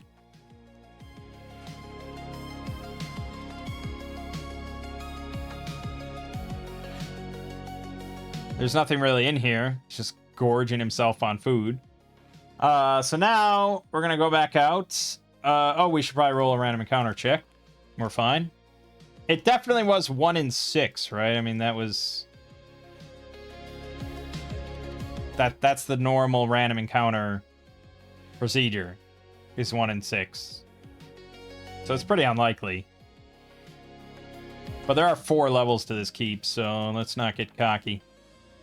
Alright, so we're going to try to quietly go up these stairs, but we've already been well noticed. So once we get halfway up, a coughing henchman in Area 5, coughing bugbear, dumps a barrel of oil onto the stairs, then he flees to Area 7, which is the enemy camp. So now the whole place is going to be on alert that we're here. So we've been spotted, and the stairs are now slick with oil. It's going to be kind of slippery to climb this way. We don't have many options, though, other than like leaving and coming back in a day or something, which you could do. Nothing's stopping you from doing that. If I had an easy way of climbing the walls outside, maybe.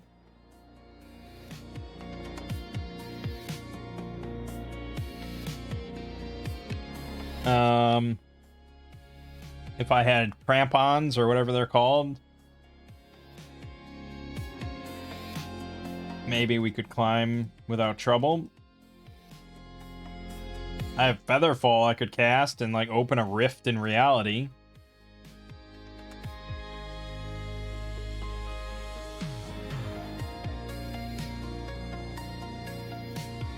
Yeah, it lasts like 1 round, so like 10 seconds. I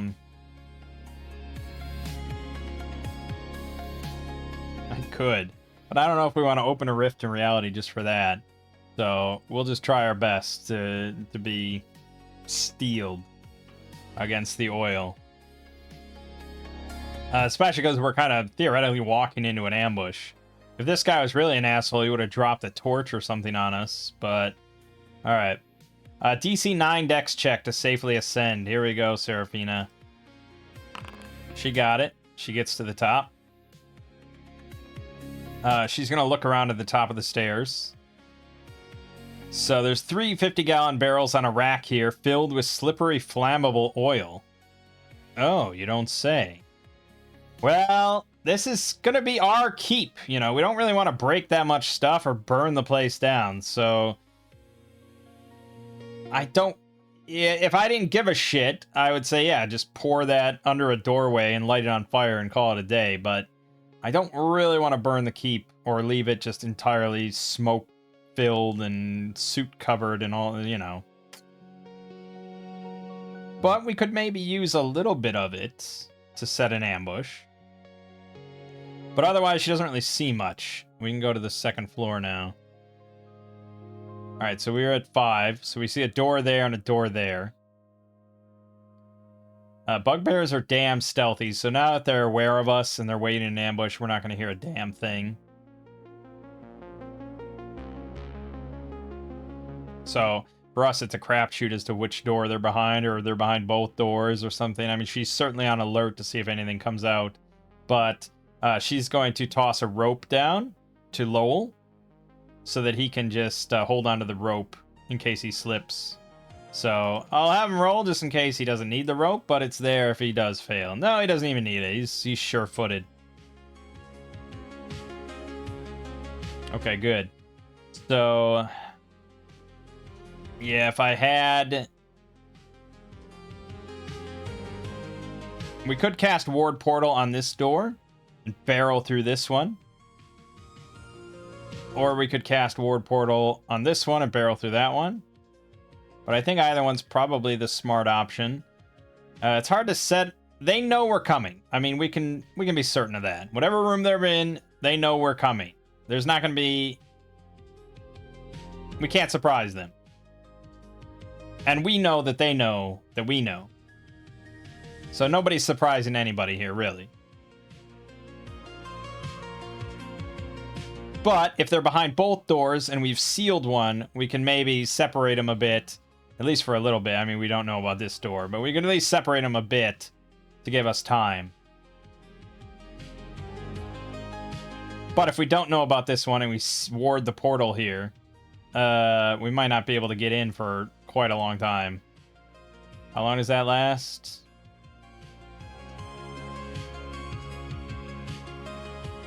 Well, on a 12 to 13, it's just stuck. We'd have to have a DC 20 strength check to break it down. But we could eventually get through it. With enough slams, you get through that. Otherwise, higher than that, it's going to be 2d6 times 10 minutes or even 2d6 times 10 hours. But it's probably worth the risk. Even if we didn't know, which we don't. We don't know about this door. It's probably still worth the risk. Because nothing's getting in, nothing's coming out, whatever. So it's really just a question of which door we're going to seal and which door we're going to go through. So I'm going to flip a coin. A 0 is going to be sealing this door, and a 1 is sealing the south door. Okay, we're going to seal the door to 7. So I'm going to cast that, 1d20 plus 4. Of course I did. So the door fucking disappears again. And Lowell's just like, my god, I'm powerful. Okay, so the bugbears are all watching that door when it suddenly vanishes in front of their eyes. It's not really going to save us, though, because we're going to burst through this door with the assumption that they're in here waiting, and they're just going to come through this door. Or they wouldn't come through. If there's no monsters here, then they're still going to wait in ambush. But okay, we burst through the door to 6. Okay, we find no monsters. At this point, probably Lowell has a torch lit. I mean, some of these places are lit. Yeah, I guess. For the keep, we're not worrying about it yet.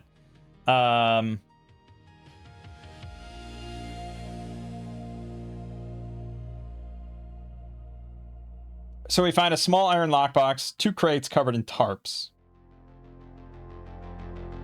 But we know that now they're waiting in ambush through this next door. Well, we don't know that. We don't necessarily know that both connect to the same room. So this might be a separate room. But, again, we have no idea where they are other than we know that they're waiting. Now might be a better time to use the,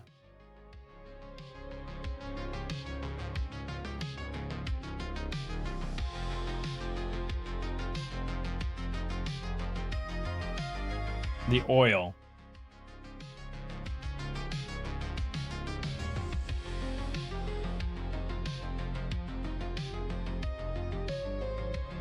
They're stealthy as fuck. And they're, yeah, wait, I mean, we know they're bugbears now. I think I might have to roll another random encounter check. Okay, we're fine.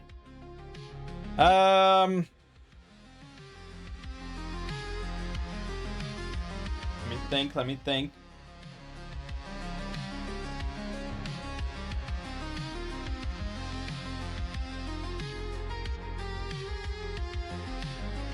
I'd be tempted to put the oil under the door and light it on fire if I knew for certain that they were in there. But as far as I could guess, you know, they might be behind this door in a separate little room that I now sealed off 100 completely, and they're just gonna suffocate in there. Because it's now... That door is now vanished for 2d6 times 10 hours. 70 hours. 70 hours. 3 days, basically. That door is gone. So if they're in there and they were sealed off, they would not be happy. But we know that that was nothing. That didn't do anything other than bewilder the bugbears. So I can't be certain of any of this stuff now.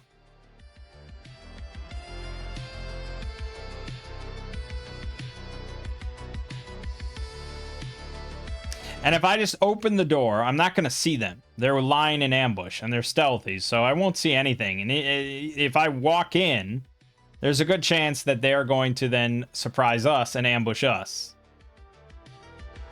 Because we don't know exactly where they are, so I got to give them a surprise chance on us.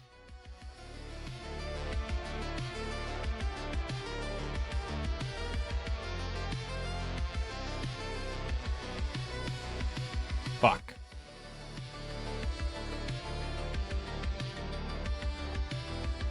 There isn't a winning strategy here. It's complicated by the fact that they're bugbears. Knolls would have been a lot more obvious and easy. I mean, they still would have tried to lie in ambush, but they're not nearly as stealthy, I don't think. Or goblins, you know.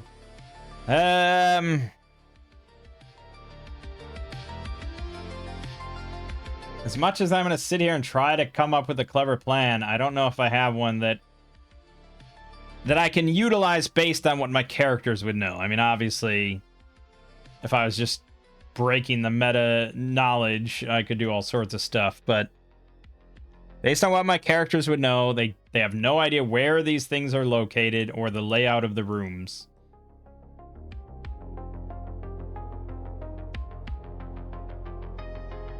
But it's one of those things, like, when you know there's an ambush, and you have no option other than walking in the ambush, that's what you do. You walk into the ambush. I don't think we're going to barrel in, though, because we know bugbears are sneaky. We know they're going to be lying in wait and waiting for us to just walk in. So we're just going to open the door and just kind of stand in the doorway with our shield up, shield braced. All the torches have been put out here, but there is... No, yeah, there wouldn't be any... Maybe there would be light coming from up top. I guess there's light in number 6. So there is some light streaming in here, but it's very faint. It's a big room. There's a dozen shabby bedrolls and hay-filled pillows. There's an extinguished campfire. And we just hear silence.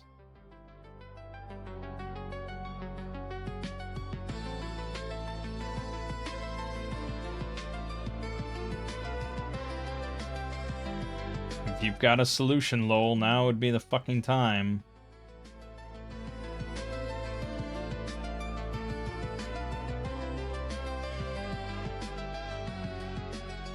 I mean, they're all sitting there. They're all just watching us, waiting for me to walk in so they can jump me. They have no incentive to attack before then. I'm in the doorway with my shield up. You know, I can't be surrounded here. So, yeah, and they will probably lie in wait for a long time.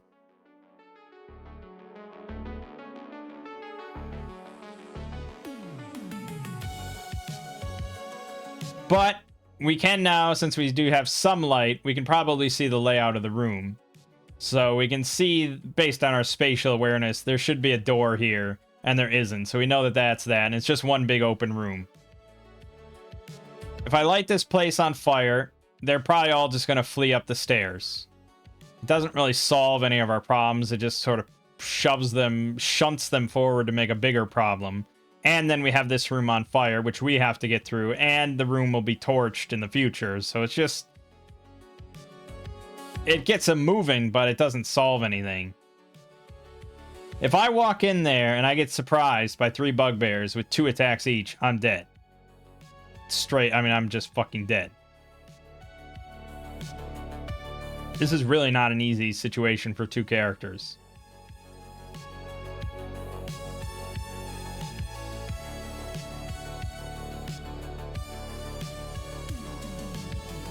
I could go back, grab the barrel, and start pouring it out in the hopes that that might, like, scare them enough to, like, rush me or something and break cover.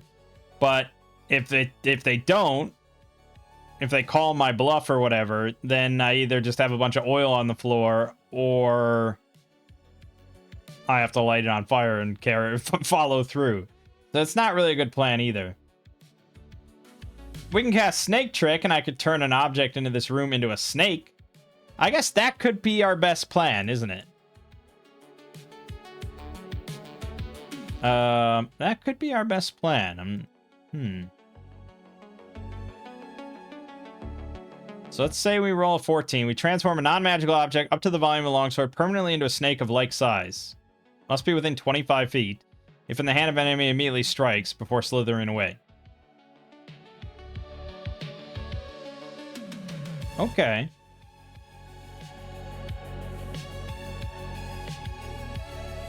A serpent is not under the caster's control and does its best to defend itself, slithering away or striking as appropriate.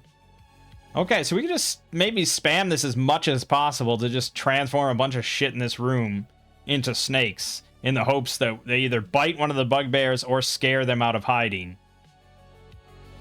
That's probably our best bet. So Lowell's going to step up and he's just going to start spamming Snake Trick. First one is a 16. So yes, he transforms, I don't know, like a stick from the campfire or something like that into a snake. And it hisses and it starts slithering around the room and stuff. I don't think that's enough to... I think we have to make some dice rolls here of whether or not it's actually going to bite one of the bugbears, which is pretty unlikely. Let's say on a...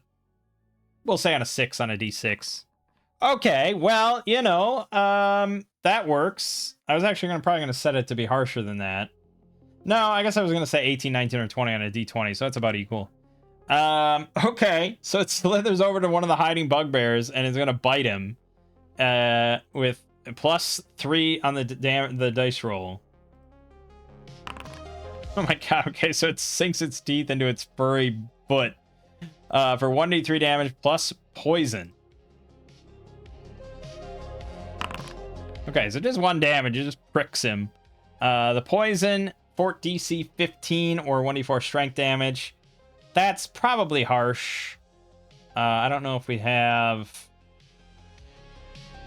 Well, I'm certain we don't have a regular snake.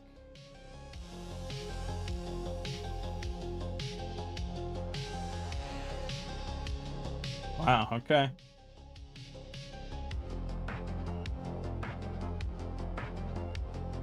Okay, so Shadowdark's poison is pretty nasty.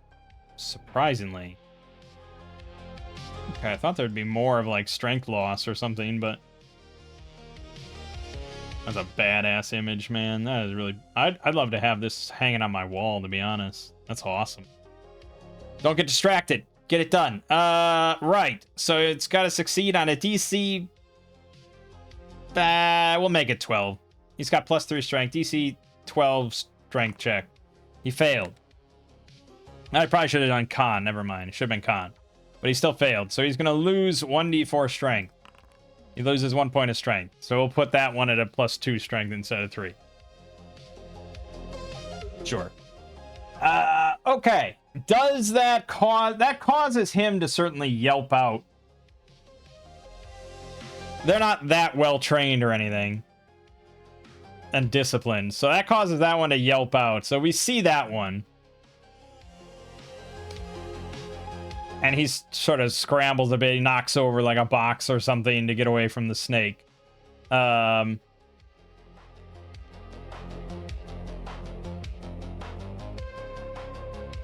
Or he might just cut the snake's head off, or like he slams down on it and kills the snake. Before I roll anything else, I'm going to follow up with another snake trick. Okay, that is a failure. That was an 11. So we lose the snake trick. So now we have to base it just on what happened. That one of them was revealed. I really wish I had a ranged weapon now for Seraphina. I mean, I could throw like an iron spike as an improvised ranged weapon, but I feel like Shadowdark probably just gives you disadvantage for something like that. If it even says using an improvised weapon. I think that's somewhere, right? No. Why would there ever be rules for anything?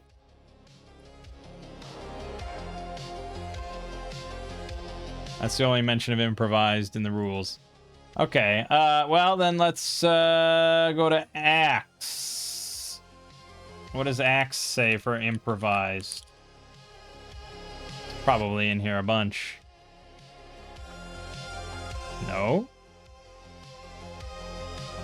It's not in the book at all, which means they must use a different term for that.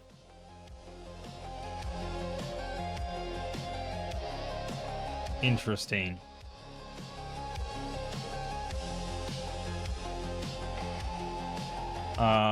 Interesting. Finding that would be tricky. I wanted to use Axe, but I'm willing to...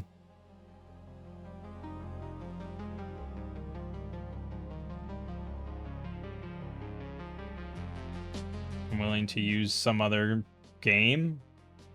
I'm willing to use like OSE or something.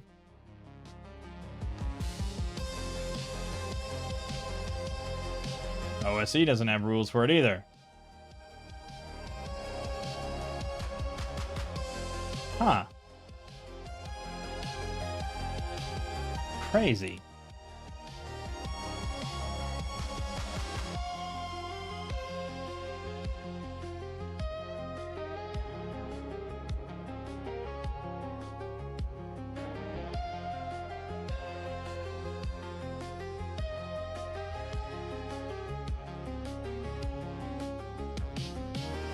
I mean, there is a mechanical, physical difference between throwing a dagger and throwing an iron spike. I mean, maybe not to someone like Daredevil or some shit.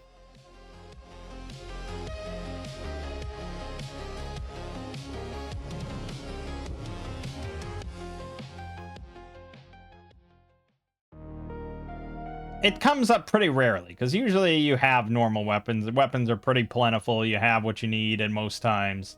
All right, I'm going to count it. I'm going to throw an iron spike. Disadvantage seems harsh, but that's like the system we use. So I guess I'll use it. And if it hits, it'll do D3 damage. So we get +1. I need a 12 or higher on both of them. All right, we fucked up on both of them, so it didn't matter. So I just launched the iron spike, and it clatters against the wall. Is this all enough to cause the other two to come out of hiding?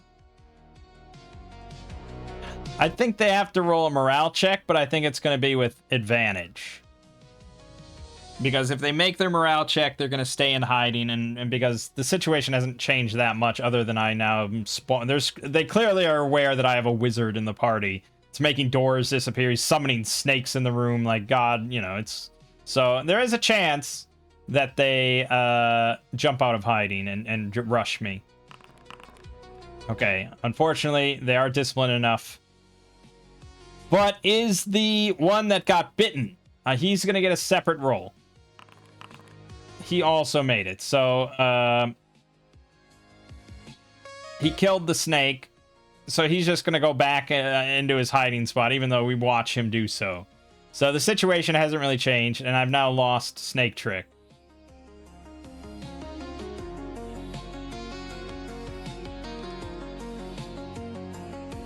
Yeah, my only option is fire, and fire is not a good option. So...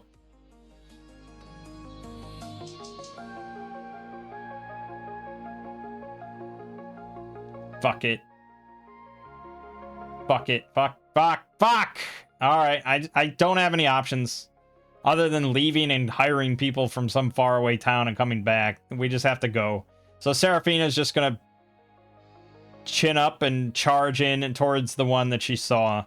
The others are gonna get a surprise roll, but I think she's not dumb enough to imagine that this is the only one in the room. So they're not gonna get their bonus. It's just gonna be on a 1 or a 2 we're surprised by the others. Because their exact positions and stuff like that. So here we go. Alright, we're surprised. We're not surprised by the one we're charging at, but by the other 2. So they're going to come out swinging right away. And...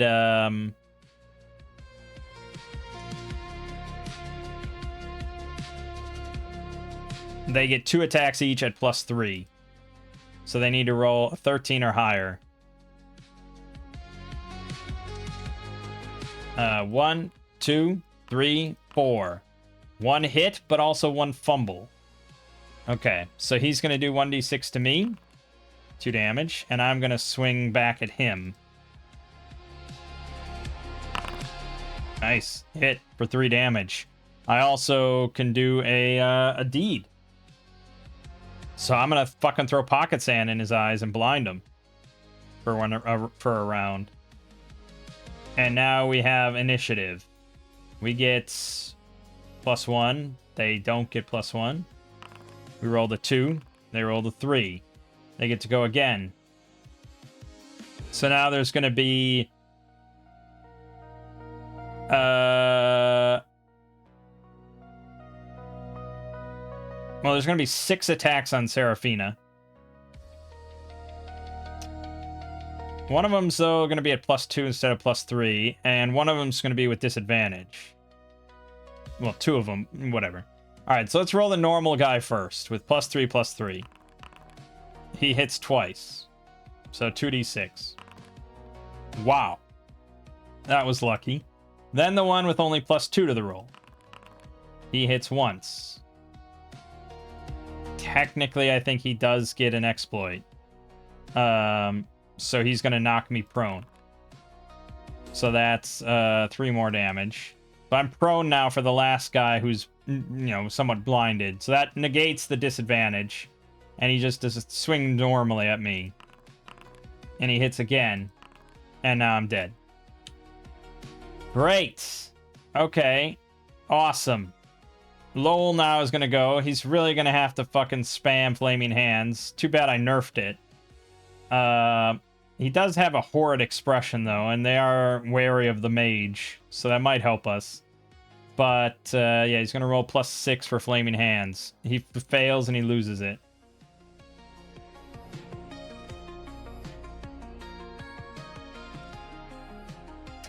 I think in that case, he probably is going to flee next round. So our initiative is 2. Their initiative's 3.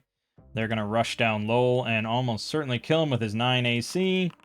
Oh, yep. They hit twice for 2d6, and he's dead as well. Yeah, that's why I was really fucking wary of this room and trying desperately to come up with something, but I didn't want to burn the room down because I didn't think it would really solve anything.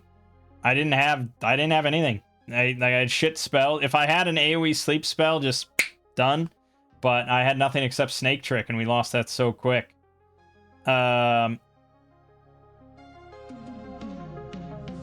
I'd say the biggest contributing factor to that death was mostly the bugbears getting 2 attacks instead of 1.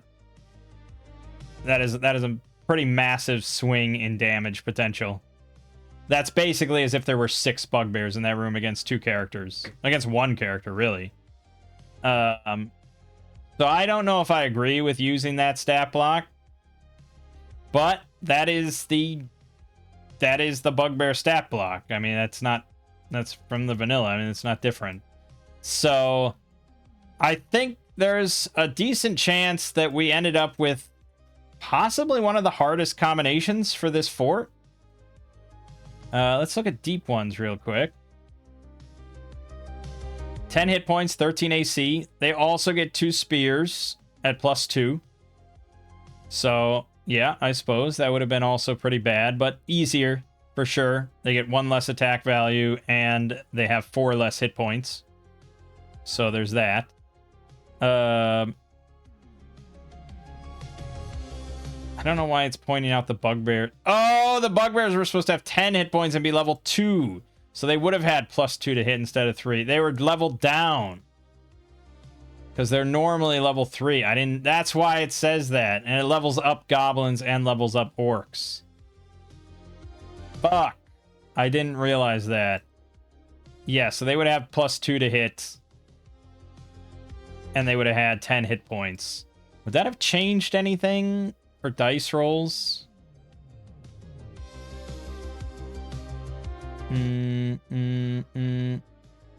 Let's see. The first one. So this was my swing. That was on the fumble. Fuck. 4 minutes ago. Trying to differentiate these rolls here. They were getting +3. They should have +2. 17 would have hit regardless. The 14s would have hit regardless, unfortunately. And that was only 2 damage. The 19 would have hit regardless and knocked me down. The 15 would have hit regardless. Yeah. And then Lowell was fucked no matter what. No, it wouldn't have changed a damn thing. Okay, well, yeah, so in that case... But goblins would not get a second attack. Yeah, that's great. You bump them up to level 2. So they have 10 hit points and like a +1 or something to their attack bonus. But they're still only swinging 1 club for 1d4. That's way fucking different. And 11 AC. I mean, they can't be surprised, sure, but that didn't change anything here. And the numbers are still the same. If the numbers of enemies had changed based on if they were fucking bugbears compared to goblins, that would be one thing. But this was not really fair. Granted, I went in with 2 characters, so who am I to say? But this is now a second Borderlands situation with Shadowdark where I've died in the first session. The other one I had 4 characters, and it was just rough. I think it was the situation at the start of that one was really painful. But this was really painful. Damn it. Now that's a lot of time and effort for nothing. I think we can conclude that the DCC magic is not overpowered at level 1. Like, Lowell still got fucked, and he still failed dice rolls, even with a +4 to the roll. Yeah, I mean, you still can definitely fail. And, the 12 to 17 effects or so are not that game-breaking. Advantage would have been fairly game-breaking, but damn it. Well, I hate to give up here. So, I mean, how many bugbears did I really kill? I killed 3. I don't think I noted here. How many were there total? 13, yeah, so I killed 3. Okay.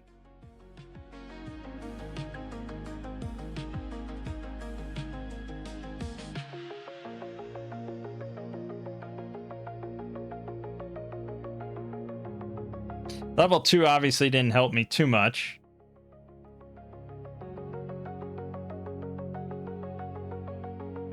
There are rules people have come up with for playing a game like this with 1 character that's just like a lot more powerful and stuff. One recommendation I saw was to have characters roll 2 classes and they get like the best of both worlds or whatever for each class.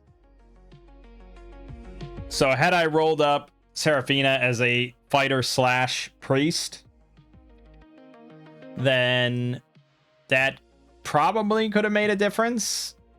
I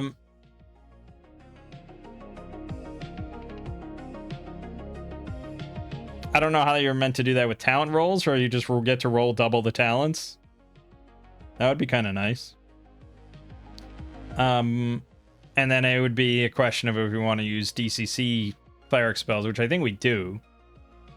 So there could have been something there. Word of command, maybe.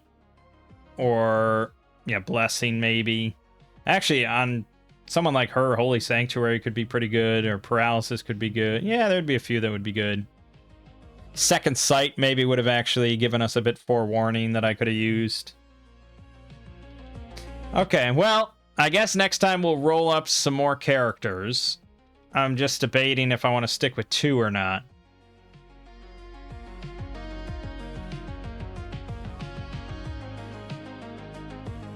It's an action economy thing, right? That's what it always comes down to. And I'm not going to change the nature of the keep. 3 bugbears are going to be dead, but it's still going to be the same shit. There's just going to be another few adventurers coming in like 10 minutes later or whatever.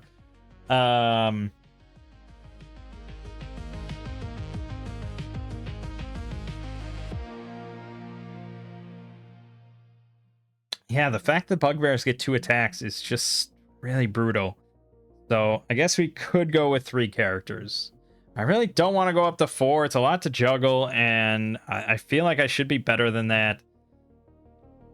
I don't know. If anyone has any idea of what I should have done in that situation other than just leaving, I don't know how I could have really circumvented that surprise or getting ambushed or attacked by 3 of them at once like that. And when you have only one frontline character, like, they get all the abuse. And unless they have, like, a very high AC, like 20 plus AC, which is basically impossible at level 1, they're going to get hit. They're going to take a lot of attacks, they're going to get hit, and they're going to die because you don't have that much hit points. We're not level 1, we're level 2, but still, it didn't change much. So yeah, we'll probably go with 3 characters, and we'll roll them up and see what happens. But that was a bummer. Not super pleased about that. Damn. I tried. Alright. My name is Mang. This has been Solo Roll Manging, and I'll see you fine folks in the next part.